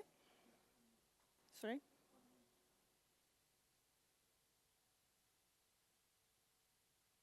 No, it's muted to you. Okay. Oh, here we go. Welcome back. As we move into the next session, I would like to speak directly to those of you who work in crisis preparedness, policy development, and public administration across the Nordic region. This panel is not just a reflection on the past. It is a forward-looking call to action. We are now presenting a new report developed by the Nordic Welfare Centre in close collaboration with the Nordic Ombudspersons for Children and Professor Emerita Kirsten Sandberg. This report is a milestone in Nordic cooperation on children's rights, and it offers a legal and practical analysis of how the rights of children to be heard has been upheld or overlooked during times of crisis. At the heart of this report is Article 12 on the UN Convention on the Rights of the Child, the right to be heard. This principle is not optional. It is a legal obligation. And it is essential for building resilient and inclusive societies. The report provides concrete, actionable recommendations for how we can build stronger systems for participation, systems that are in place before the next crisis, not after. This is especially relevant now as the Finnish Åland presidency of the Nordic Council of Ministers has made crisis preparedness a central priority, with youth participation as a key element. This hybrid event is part of that official program, and it reflects a strong commitment to ensuring that children and young people are not only heard, but also have real influence. We are honored to welcome a distinguished panel of Nordic ombudspersons and experts who will share their insights and recommendations. So, we will start with you, Jonatan, Lamy, youth representative from Sweden, please. Thank you so much. My name is Jonatan. I'm part of the Swedish Children's Ombudsman's delegation. I'm also the chair of the board of the Swedish Federation of Student Unions, which is the largest youth organization in Sweden. Which is lovely that the question that most Swedes, young Swedes want to engage themselves in is their own education. So that's why I'm here. And I want to highlight one recommendation from Kirsten Sandberg's report, and that is the 6th recommendation, and it's the recommendation about engaging the civil society in crisis planning, and especially then maybe the young civil society or the youth civil society, which is the civil societal organizations that are by youth and for youth. And I want to highlight this mostly concerning 3 perspectives. The first one being the legitimate perspective from these organizations. The civil society in general and also the youth civil society consists of representatives that are elected by their peers. And this is important because it provides solutions and it highlights issues from that target audience's own context. So, for example, from the young context. And when we raise this issue with adults, it's not always the questions that adults want answered that are asked by youth. And I think that this is important to underline, because usually adult forums want answers to their own issues. And what happens here is usually that you'll have other issues that you'll need answers to. And these youth organizations usually also have those answers. So that's the first perspective. The second one is strengthening collaboration. And if you build stronger relations to youth NGOs in crisis planning, you'll also build stronger relationships in the day-to-day work. And this is important because the relationships that you as a policymaker on a national level or a municipal officer have with your local or national NGOs in your day-to-day work will also impact how well those relationships will work in the event of a crisis. One example of this is during the pandemic, where we as an organization had weekly meetings with the Ministry of Education, where we could give input on the day-to-day of distance studies in our target audience from our members, and give them input on what policy decisions they have to make going forward. And so we had this really strong dialogue, and we saw it between principals and our student unions also around Sweden. And we have that dialogue in the day-to-day. It becomes a lot easier to uphold in an event of a crisis. So that collaboration is important. And the last part is the independency. And what I mean by this is that during the pandemic, there was a strong focus naturally on health and safety, right? And so municipalities, for example, in Sweden, put all their energy towards solving the issues at the forefront of the pandemic, the health and safety issues, which meant that these questions often got forgotten. The good part with the civil society is that they bring a different perspective, they have their own structures, and they're independent, which means that they can continue to raise those questions and those perspectives, even though a municipality or even a state has to target their attention somewhere else. Right? So I think that the engaging of the civil society in crisis planning is really an important perspective. And to summarize all of this, engage youth, collaborate with the civil society, and you'll thank yourself later. Thank you so much. Yeah. Now we'll move on to Boas Høgnesen. Yeah, hello. My name is Boas Høgnesen, and I am from the Faroe Islands. And I've chosen to focus on leisure.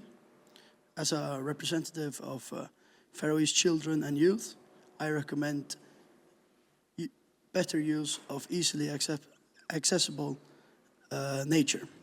Research shows that being in nature together is a key part of having a happy childhood here.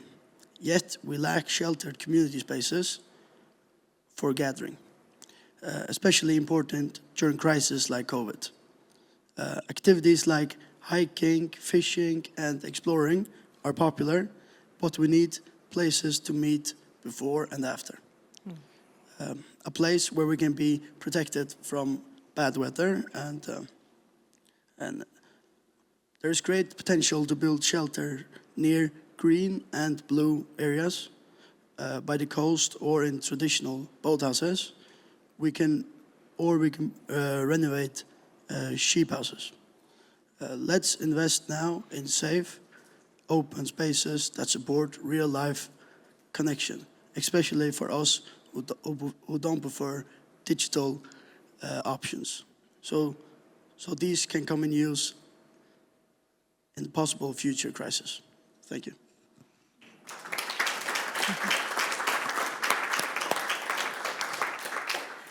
Thank you so much for sharing, Boas. Now we will move on to Johanna Fogelström-Duns, who is the ombudsperson in Åland. Yes, thank you. As Ombudsman for Children and in the Nordic countries, we've all ratified the CRC Convention on the Rights of the Child. And that comes with legal obligations, as you said in your introduction. And we're facing this post-pandemic period, and we're looking ahead, and we know there will be a crisis again, and we are here because we think that the preparedness will be better next time when we involve children and youth. That's the point of this conference. But it's also the right of the children to participate. Another right and legal obligation is Article number 2 in the Child Rights Convention, the right to not be discriminated. So these rights apply to all children, and we know that there are groups of children that their rights aren't fulfilled, and we need to work extra to ensure that we don't discriminate. And in the previous presentation, we saw that the effects of leisure impact different groups of children differently. We know this, we have a lot of information, but we need to be better at this. We need to think about how we inform, how we communicate, how we strengthen various groups to enhance their participation, because we have an obligation also within this framework to focus on the most vulnerable children also and their rights. And our report from the Committee of the Child Rights from the UN to Finland and Åland a couple of years ago clearly puts it in black and white. We are not good at this. We need to be better. And we need to work on this now, so we don't have to have the same experiences again. So the rights in the Child Rights Convention are for all children, and we need to especially look out for those in vulnerable positions and ensure that we don't have any form of discrimination, intentional or non-intentional, doesn't matter. It's the outcome that is important. Thank you.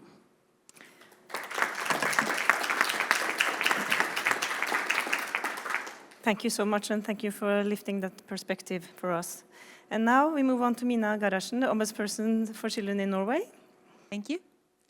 On the 12th of March 2020, Norway closed down. Our government promised to protect children from the worst effects of the pandemic measures. But in the next days, weeks, months, and years, the children in Norway experienced that the kindergartens were closed, the schools were closed, they had online education. The children were told to choose one friend and one friend only that they could be with after school.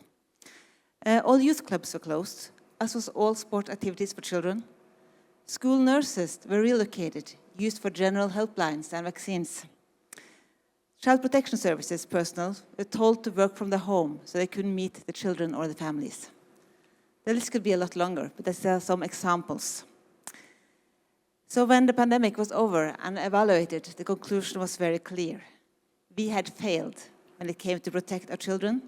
Instead, our children carried the heaviest burden of all. All the decisions about measures that were made out of goodwill and a wish to protect from harm. When our government still failed our children, it was because we were ill-prepared. Norway did not have the necessary plans and precautions to consider the best interest of the child and make sure that the experience and opinions of children were included in the handling of the pandemic. We do not know what will be the next thing, but we know that there will be a next thing. The big fear is the new virus that will target our children, or the consequences of climate change, like natural disaster. We are already seeing that. Or in our time, we must also consider and take into account the possibility of hybrid warfare, damaging our systems, or serious incidents, like long-lasting power outage. Whatever the nature of the next thing is, children will be affected. The pandemic exposed critical weaknesses and how Norway protects and involves children and young people during emergencies. Based on these lessons, we support recommendations that need to develop children-focused crisis action plans. And that means to include the right to be heard and the best interest of the child in all laws, regulation and policy making, with local and national action plan as part of this. 2, to include children participation and situation in all planning and preparation for any crisis, based on solid structures for children participation established in peacetime, so we have them ready to lean on in troubled times. And 3, plan and train with ambition of ensuring children a normal life as far as possible during a crisis. We do not know what the next emergency will be, but we do know that it will affect children, and we do know that we need to be better next time to protect and include our children. And we also know that we do not know when the next time will be. So we have no time to waste when it comes to getting this job done. Thank you.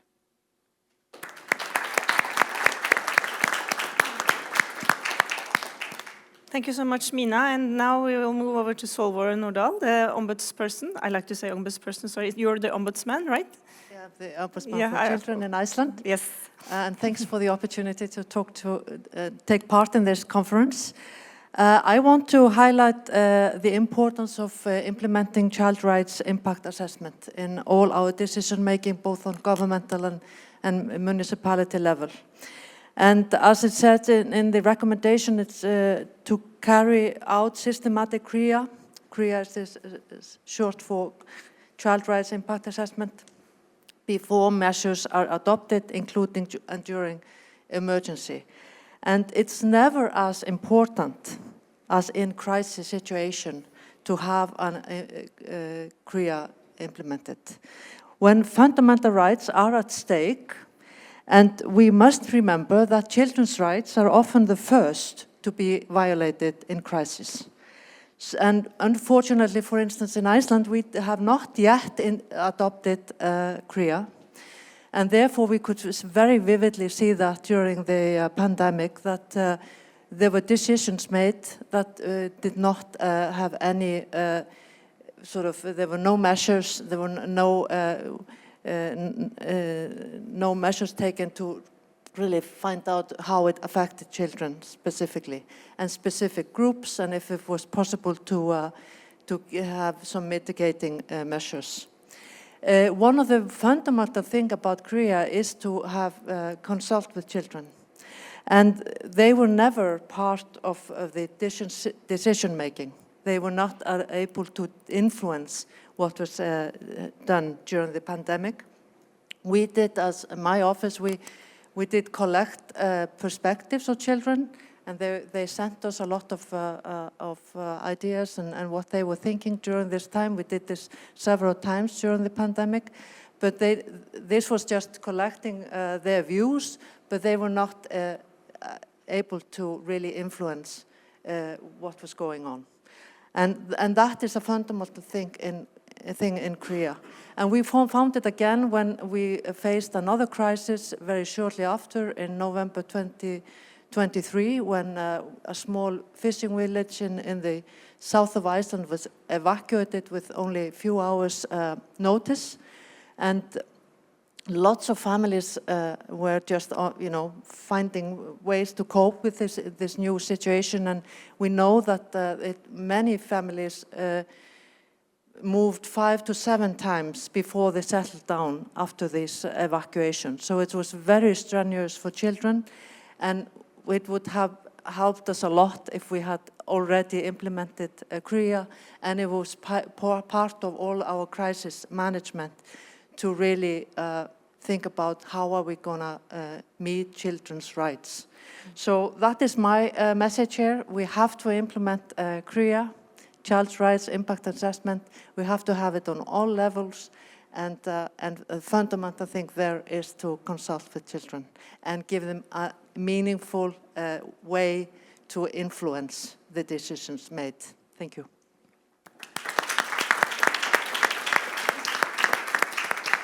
Thank you so much for that very clear message. Now we will move on to Elena Pekarin from Finland, please.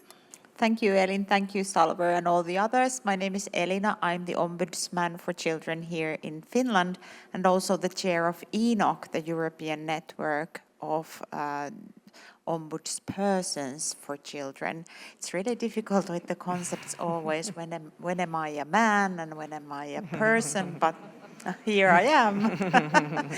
Well, I chose, because we were told to choose one recommendation that we think is the most important. I have to agree that I think that all of your suggestions are really important, but I would like to pick up one.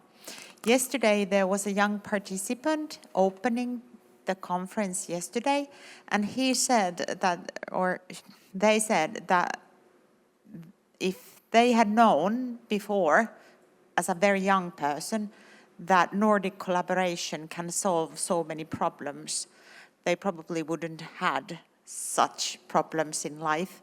I think that Nordic collaboration and international collaboration altogether can solve many problems and give synergies that we cannot even think of before we started. I think that the pandemic was a laboratory to see what happens when the international collaboration is made more difficult. We were not able to travel, we were not able to meet in person physically, etc. However, we had the possibility to keep in touch with the digital equipments that we learned really fast to use. We even phoned each other as ombudspersons, both in the Nordic and in the European level, and that was really, really fruitful. I'm really sorry for all the young people that you probably missed out a lot of opportunities during those years to meet each other and learn from the Nordic collaboration, but I think it was really important that we had the structures there, so it was possible to use different formats to do that. And I would really like to see that in the future as well, that we would have structures for the crisis situations as well. Thank you. And thank you all for coming here in Helsinki.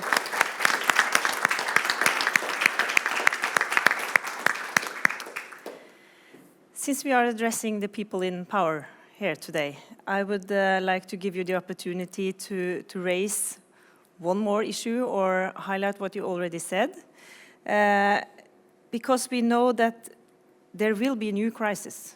And as Mina said, children will be affected. And during the pandemic, they had the heaviest burden. We cannot go there again. So if you want to highlight one more or the most important measure that you want to see that your state is implementing, and maybe indicate whether you would like to cooperate with the state on this issue. So please, just, yes, Johanna, you want to start?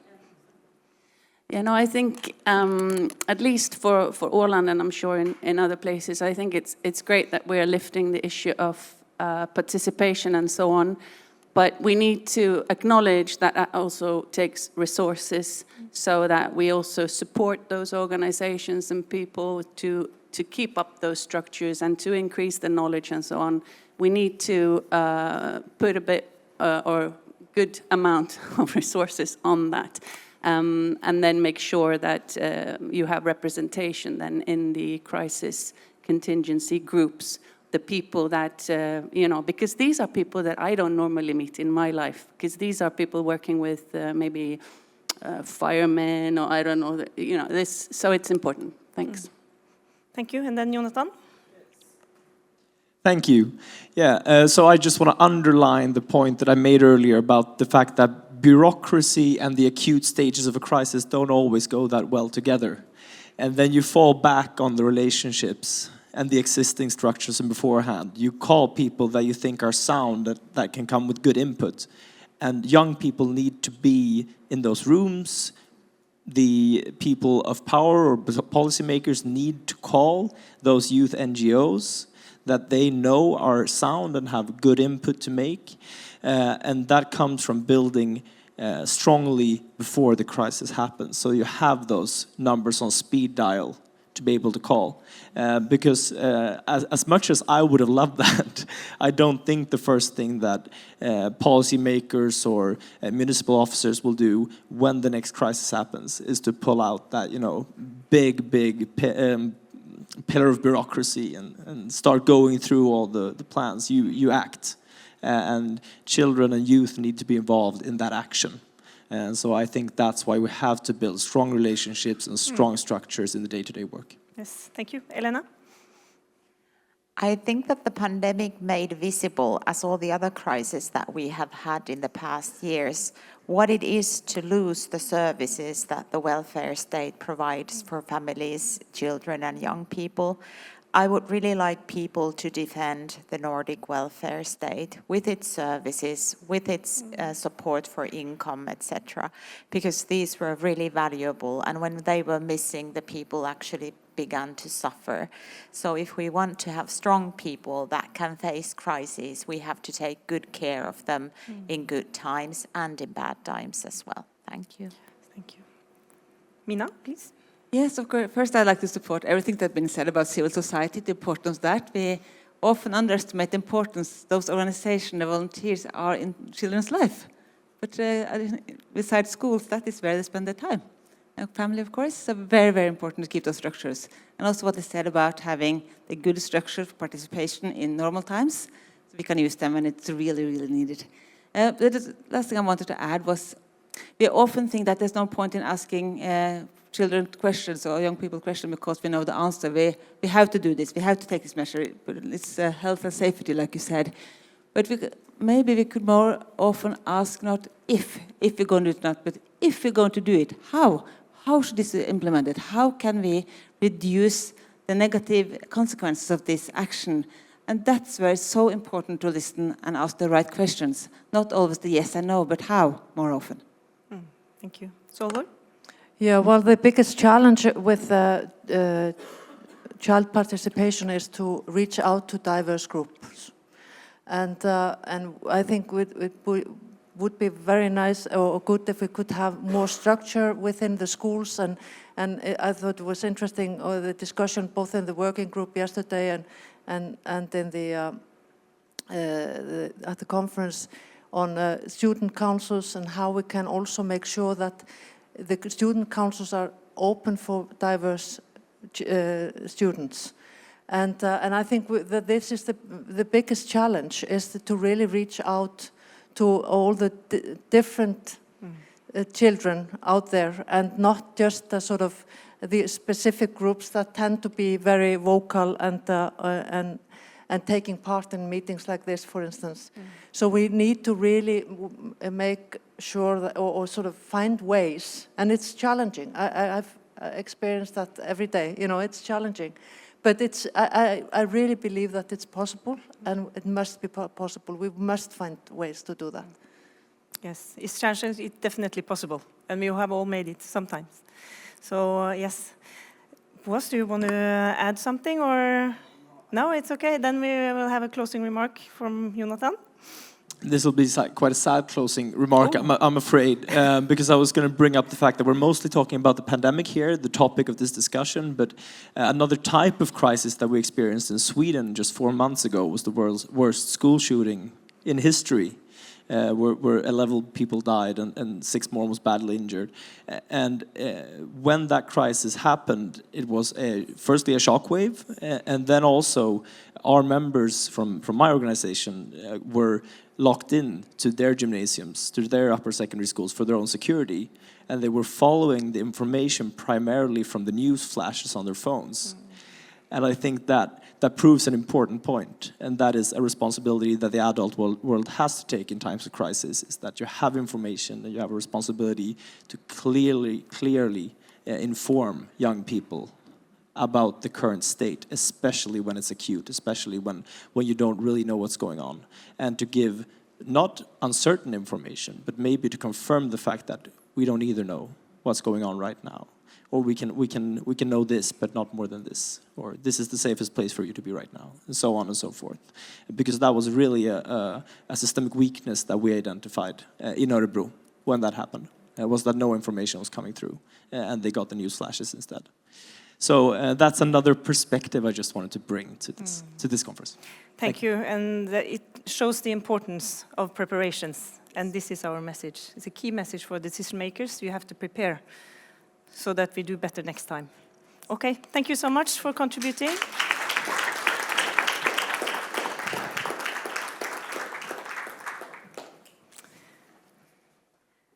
And now, to conclude the panel, is Professor Merethe Kirsten Sandberg, University of Oslo. She is the former chair of the UN Committee on the Rights of the Child, and she will provide a legal analysis and summarize the recommendations in the report. Please, Kirsten.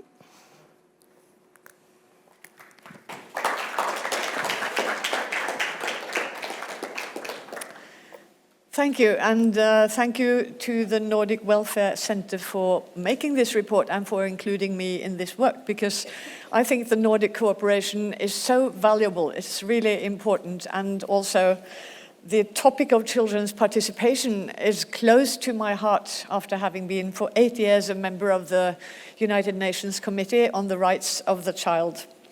What I'm going to present now is a list of recommendations that is still a draft, and it's not all the I can't cover all the details of the recommendations, but I'm trying to make the main points.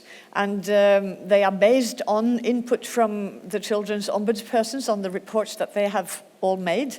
And I will try to integrate when the report is going to be finished later in June or in August, to integrate inspiration from this meeting, from this conference yesterday and today. So input from the reports presented, and also not least from what the young people have said coming out of the workshops yesterday, and what they've said today. So this is working in progress. Oops. No. So the first, thank you. The first point is to integrate children's rights into all actions. Actually, I would have said that authorities should always have a child rights approach to whatever they do, which means that the children's rights should be at the base, as a basis of the work, and it should be all of the children's rights. Is not only best interest and the right to be heard, although they are important. But one of the things that is really important in this regard is to integrate children's rights into crisis legislation. So the right to be heard and the best interest of the child should be included in the legislation which is directed at crisis. It should be included in all legislation anyway, but in this case it's particularly important. Also, national and local action plans need to, for crisis preparedness and response, should include specific provisions for safeguarding children's rights. So not only in all the laws and in the particular crisis legislation, but also in the policies and the plans that are built on this legislation and that are more specific on what is going to happen in crisis. And we've heard a lot about civil society organizations, and that's such an important point, that they should be involved in the development of plans, and they should be involved in the implementation of the plans and strategies, and they should be involved also in evaluation of these strategies. And they should be actively involved, built on relations that have already been built beforehand, as we have heard. Coordination of children's issues is really a hot topic in the Committee on the Rights of the Child, where we can see that all countries tend to think in sectors. The government is divided into sectors, and they each do their things, and it's difficult to get this cross-sectoral coordination. It's really important to have that, otherwise nobody has the overview. So it has to be high-level coordination of children's rights across sectors, and it has to be, I mean, both at national level, but also at the municipal and regional level. Data collection is important to know what measures to take, because if you don't know how many children are in various situations, and if you don't know how previous measures have worked, it's really difficult to know. Then you just put your finger in the air and you guess. You have to build what you do on data. The data needs to be collected, and it needs to be disaggregated so that you have more specific data on specific groups of children and on specific situations. And you have to do this also in crisis. You need to have systematic reviews of the impact of crisis on children. And the Icelandic ombudsperson serves as an example here, because they made reviews of children's views several times during the COVID-19. They launched a project already in spring 2020, actually, collecting children's perspectives on COVID-19, and it was repeated several times. The fourth and last one was in spring 2022. And each time they had a special focus on various parts of how this worked for children. And these results have been published. I'm going to try to mention one example from each country, and there are many more good examples or examples of good practices in the report that will be published, but I can't take them all here, but I'm trying to be fair to the countries. Child rights impact assessment. We've already heard about this from the Icelandic ombudsperson, and this is really a crucial point to do by all governments, that they have to make child rights impact assessments, which means that you assess the impact or the potential impact of the measures that are being planned. It's to be done before the measure is adopted and implemented. And the intention is to predict the impact of any proposed policy, legislation, regulation, budget, or any other administrative decision concerning children. And this needs to be, this way of doing a prior assessment, an assessment before things are adopted, needs to be built into government processes at all levels, and it has to be done as early as possible in the development of measures. And of course, the impact assessment needs to be based on input from children, on children's views and children's experiences with measures that have been done earlier, for instance. It also should be built on experiences from civil society organizations, from experts, data from other reports, and all in all, whatever is documented. And Sweden serves as a good example here when it comes to requirements for doing this kind of impact assessment. They have something called ISV Forum, which is an information page, a web page. Beakta olika relevanta perspektiv I konsekvensutredningen. It says that different relevant perspectives should be considered whenever governments or ministries or agencies do impact assessments before legislation is made, for instance. And one of the main perspectives to be included is human rights, and one of the 5 subtopics is children's rights. I think it's really nice that this is emphasized particularly. Norway has something similar, but maybe not as clear. Non-discrimination, we've already also touched on. it's very much about children in vulnerable situations, and these may be very different vulnerable situations that children are in. There may be children with disabilities, children of minority families, children facing poverty, children that are in other ways or for other reasons facing social inclusion. Governments need to identify these children and provide targeted support to these children in the various situations that they are. For instance, when it comes to participation. The best interest of the child is maybe the most well-known principle of the Convention on the Rights of the Child, but it has to be together with all these other rights in the Convention. It should not be overshadowing other things, but it should also not be forgotten. So the states have an obligation to ensure that the best interests of the child are a primary consideration in all actions, and that means that it should be included in all in legislation and in guidelines when preparing for legislation, as we've just seen from Sweden and also Norway, and when preparing budgets and policies, etc. The child's best interest has to be taken into consideration. And government should also provide criteria for the assessment of the child's best or children's best interests.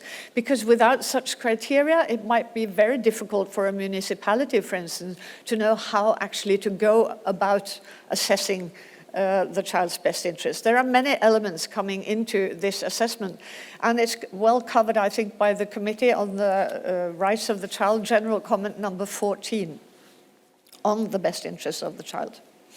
And children's views, of course, have to be a central element of finding, or maybe even the best interest assessment should be based, have as a starting point children's views, and then taking all the other elements into account as well.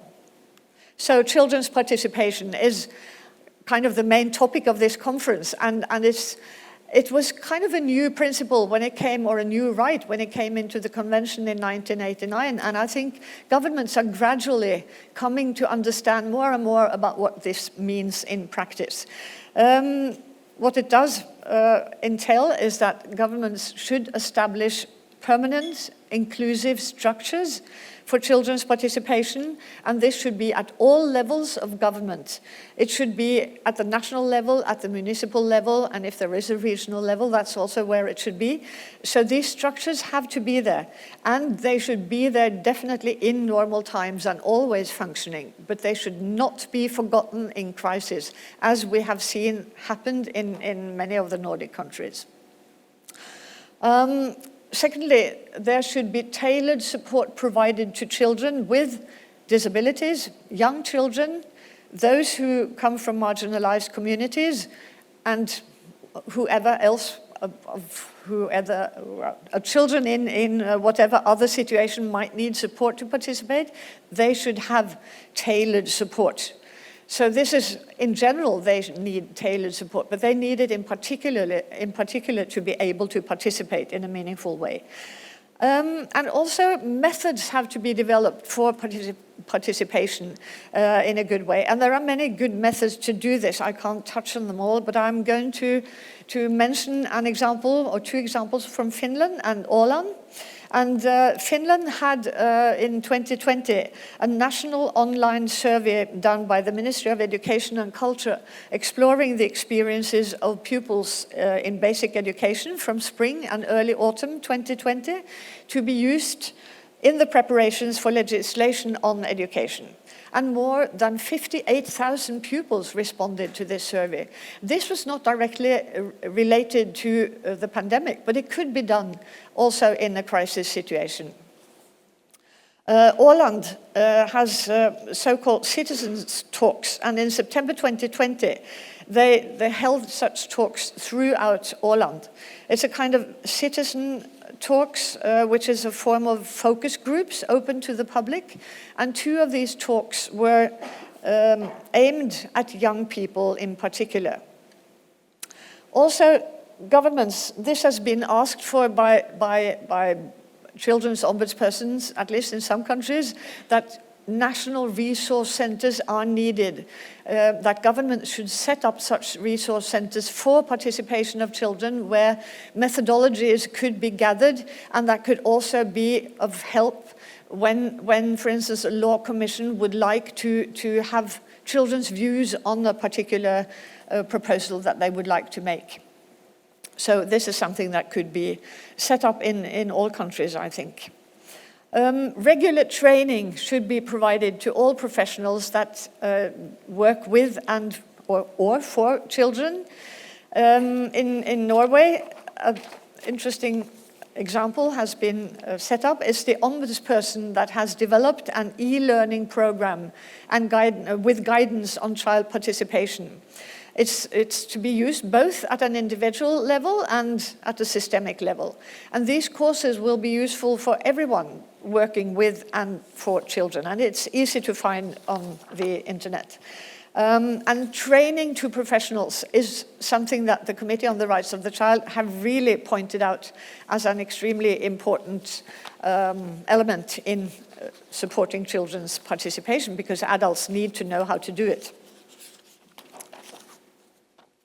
Did I forget the last one? Yes.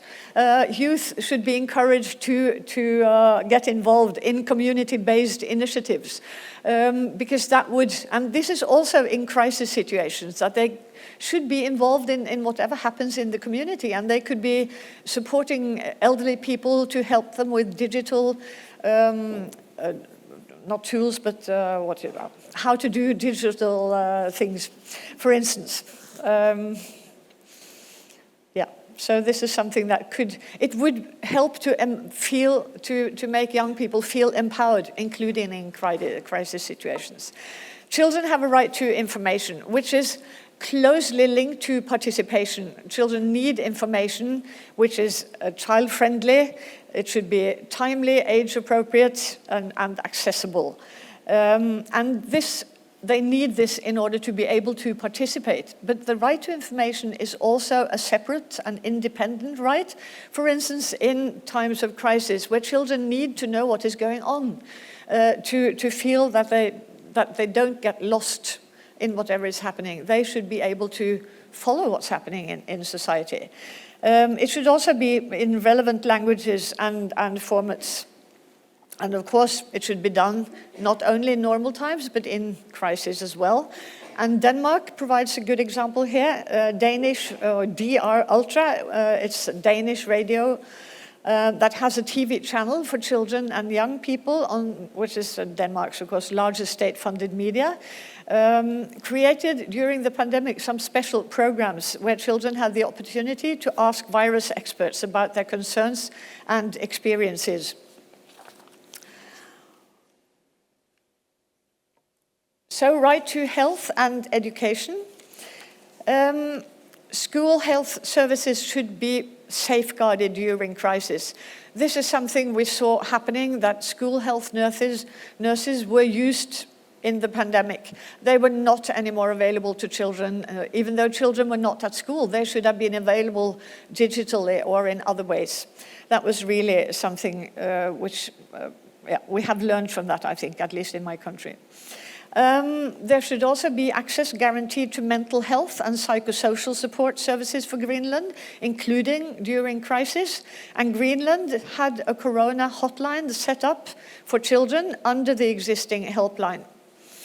I would also like to mention the Faroe Islands that prioritized opening up leisure time activities during the pandemic. And that definitely helps children to keep up their mental health and give them psychosocial support. When it comes to education, national digital education platforms should be developed in normal times so that they are there when crisis hits, but they should also be there so that children who are not always able to attend school in person should have this possibility of attending digital education. So finally, some recommendations for strengthening the Nordic cooperation on children's rights. A Nordic framework should be established for children's rights in emergencies. There should be a joint declaration on children's rights in crisis situations. The countries should share tools, protocols and research on children's participation. A Nordic forum could be established or should be established for exchanging experiences and promising practices, including on children's participation. The Nordic level could also develop guidelines for how to set up national and municipal action plans. It's not on the screen. But finally, a regular dialogue could be established between the Nordic Council of Ministers and the ombudspersons for children. And I know you started already today, but that should be done in a regular way. Maybe it's not with start today, I think you've done it before. Thank you.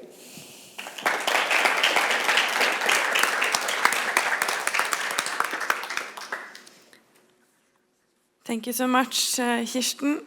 I'm now being joined on stage by Alexander Winge and Viggo Kallman. Please come up and have a seat. They will be sharing their thoughts on how youth are involved in the Nordic cooperation and why that matters.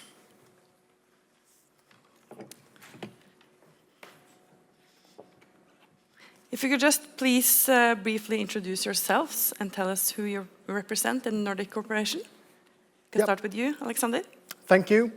My name is Alexander Winge. I'm from Sweden, and I represent the Nordic Youth Council. We are a cross-political organization. Our members are all political youth parties that has a mother party elected to any of the 8 Nordic parliaments. And we also have certain observers, which are, for example, the national youth councils and different minority organizations.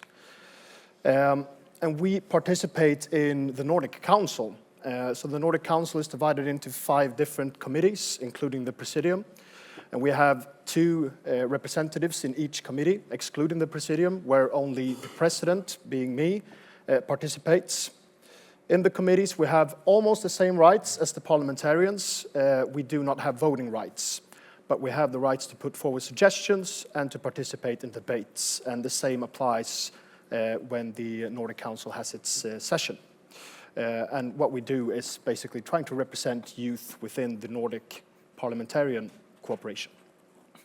Thank you. And Viggo? Yes, my name is Viggo Kallman, and I come from Åland. And I'm one of the 8 youth representatives to Nordbook. Now Nordbook is a committee consisting of a total of 16 members, 8 youth representatives from the Nordic countries and 8 government representatives. And our job is to be, well, both an advisory board to, advisory committee to the Nordic Council of Ministers, and we also administer many projects, such as this one, and provide funding. So, in short, that's what we do. And we are all unpolitical, chosen from youth organizations. So, what were your key takeaways from today's discussions on the role of children and young people in crisis preparedness? Alexander? From today's discussion, let's just start by saying I wasn't here yesterday, and I think there was some very good discussions yesterday as well. Maybe you can come in a bit more on that later, Viggo. But a few things that I really found interesting was, first of all, the discussion about student councils as a way to teach children about democracy and democratic structures and values. And I think the important thing, I work in a school myself, is that they actually need to work in order for it to be a school in democracy and democratic structures. A lot of times it feels like schools only have student councils because they have to, and not because they actually want student engagement and want students to be able to make a change. So I think that this is something that is very, very important to work on and to actually have working structures when it comes to student councils. And also the thing about youth participation on all levels of government is something that I'm really taking with me. As I talked about before, we actually are represented within the Nordic Council in a good way, in almost the same way as an elected parliamentarian. So I think that the Nordic Council might be able to stand as a role model for youth involvement for other governing bodies as well within the Nordic countries, and to involve us not just when there is a crisis, but always involve youth. Because if you have working structures beforehand, it's much easier to also involve youth when there actually is a crisis. And also the last thing that I thought about was someone mentioned the silent youth, the youth that we don't really reach today within civil society organizations or political organizations, and how to actually reach out to all the youths that don't have a voice today and make sure that they also get to participate in youth engagement and to form society. I think that's the three main things that I take with me from today. Thank you, that's very, very good points. Viggo, do you have something to add? Yeah, for me it's also been very interesting to hear about the kind of taking a step back and looking at what we have done during and after the COVID pandemic, and well, the element of crisis response and all that, because obviously many countries had to act in a very short time, and it did not always involve youth. And as we spoke about yesterday, like some countries were months behind in asking youth about assessing the impact on youth of shutting down many activities in society. So it's been very interesting to hear about all these things in these days. And I think that, well, should there be a new situation where we have to act quickly, I think we are much better prepared with this report to have a better impact. If you can continue a little bit, Viggo, how do you think young people can play a more active role in decision-making processes during crisis? For me, it's a bit of a deeper structural issue that needs to be addressed in two ways. Firstly, there is always a stigma between adults and youth, and I think it should be important to move in such a direction where youth are more legitimate decision makers and can play a better role, actually getting to have impact. And, well, in collaboration with trying to achieve this, kind of breaking down of the hierarchy, there needs to be more forums for youth to participate and have impact, both in the setting of the Nordic Council, the Nordic Council of Ministers, and in the national, national scene on all levels. So I think we have some good recommendations from this conference. You seem to agree, Yeah, Alexander? Yeah, I really do. I think that, as I said before, we need to create structures for youth involvement when there is not a crisis, for it to be able to work when there is a crisis. And I really agree with everything that Viggo said. I mean, it would make it a lot easier, and it would make it. I think that we can also get better policies if we actually involve the people that the policies is about. I think that's my main point about this. So if we're going to talk about, for example, crisis preparedness, or even what we're doing during a crisis, without talking to the people that are actually going to have to live with the consequences of the decisions, I think we're going to get worse decisions than we would have gotten otherwise. And I really agree that we have to create structures. We do have them in the Nordics, but we need to get better at doing it on national, regional, and local levels in our countries as well. Yeah. An important proposal that has been raised is to revise the Helsinki Agreement to include children and young people as a separate topic. And I know you have worked a little bit with this, Alexander. What does this mean to you, and why is it important? This is such a big victory for the Nordic Youth Council. It's something that we've been working with for years to update the Helsingfors Agreement, and especially to put a section about youth involvement, and that the UNR, the Nordic Youth Council, is actually mentioned in the new draft to the Nordic Youth Council, to the Helsinki Treaty, which is amazing. It means very much, because I think that the youth and the young people, they are the future of the Nordic cooperation. And a lot of the decisions that we make in the Nordic Council directly affects young people. We make decisions about schools, about welfare, about culture, about other forms of education and civil society. This is stuff that all affect young people. And I think it's important that we also have a youth perspective when we make these decisions. And that's why I think it's a huge victory for, not just for the UNR, but for young people in the Nordics. Good. Do you have something to add, Viggo? It's always hard to add more, because I heard Alexander has been involved in the process. But myself, I think, as it said in my reading cards yesterday, that the Helsinki Agreement is a founding paper of Nordic cooperation. I think it's just to keep up to date and for the Nordics to be a place to, the best place in the world to grow up.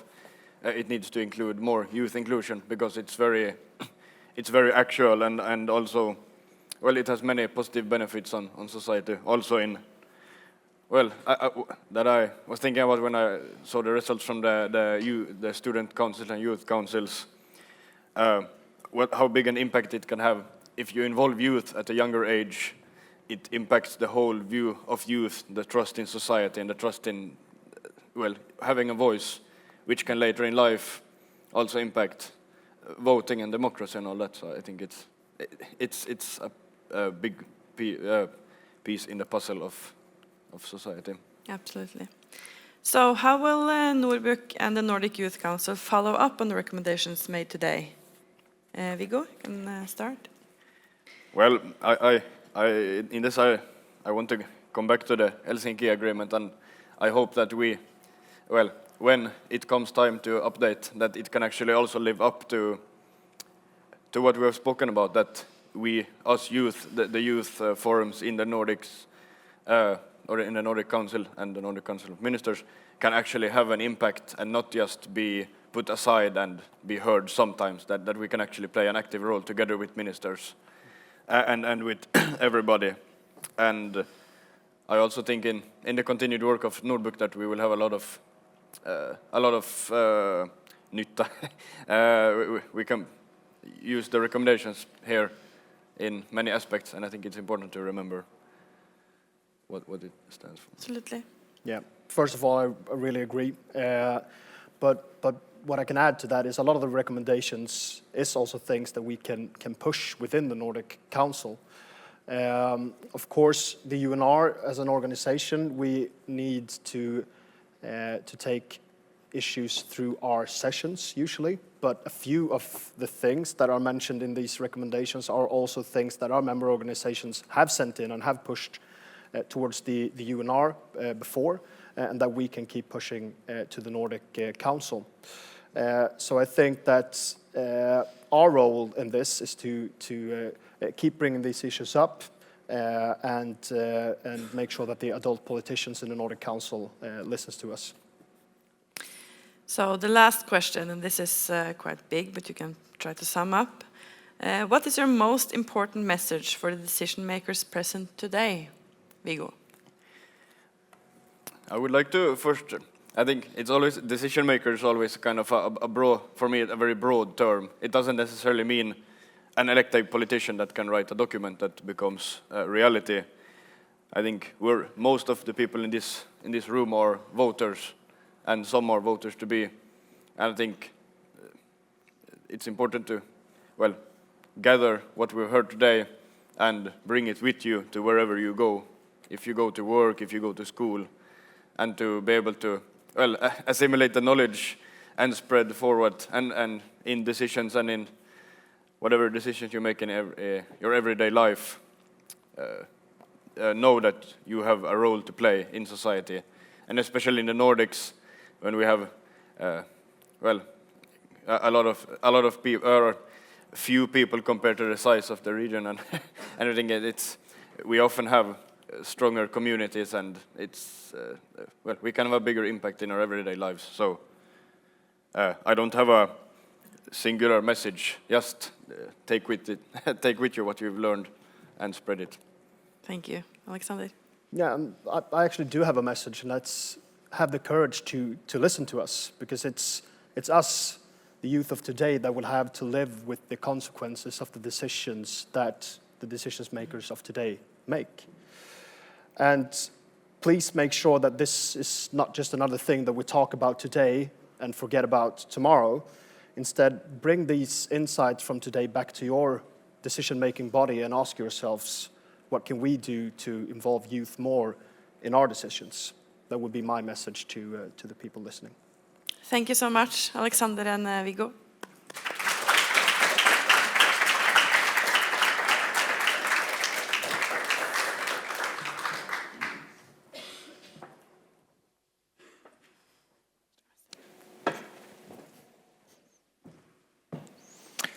This session has been recorded and will be made available after the event. We encourage you to share it with colleagues and decision makers. The insights shared here are not just relevant, they are essential for anyone working to improve crisis response and democratic resilience in the Nordic region. As we approach the end of today's program, it's time to hear from someone who has been at the heart of this project since its inception. Merethe Løberg is a senior advisor and project manager at the Nordic Welfare Centre in Stockholm. Over the past 4 years, she has led this very initiative. Merethe will now share how the Nordic Welfare Centre will build on this work and deliver a final report to the Nordic Council of Ministers. Please welcome her to the stage.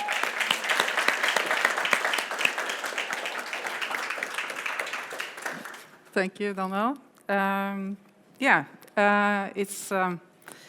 I'm a bit touched. I would like to give thanks from the Nordic Council to the Nordic Council of Ministers and Nordbook to giving this project to us at the Nordic Welfare Centre. It's been a privilege to work with. And we would like to extend our deepest thanks to everyone that has contributed to this project today and throughout the project period. Especially, we would like to thank all the Nordic experts that had followed this project and given us input, the researchers, the ombudspersons, and most of all the youth experts that has been the heart of this project. Sorry. Your voices and your insight and your commitment have really shaped this work in ways that resonates far beyond today, I hope. I also would like to thank all our colleagues in the Baltic countries for being such a valuable resource and partner throughout this project. While this project is reaching its formal conclusion, our work is far from finished, as you hear. We have built together a solid foundation, though. I think a platform that the Nordic Council of Ministers will carry forward, a foundation that ensures children and young people are not just included, but that they are recognized as essential contributors to the Nordic cooperation, to our community, and in our societies. We will now take all the recommendations that we have gathered throughout this project period and present them to the Nordic Council of Ministers this fall, and to Nordbook and also the Nordic Council. And our message is clear and based on this solid foundation. Nordic cooperation on children's rights, and especially the right to be heard, must not only continue, it needs to be strengthened. We must learn from all our mistakes. We must build better structures, clearer routines, and stronger partnership across the Nordic region. And I invite you to stay connected because we have more reports to come, and follow our website. And together we can come further. And I would like to thank you for being part of this important work. And let us carry on forward. And at the end, I would like you to give yourself an applause, and an applause to these wonderful moderators that have been taking us not only through today, but also yesterday in a great cooperation. Thank you so much.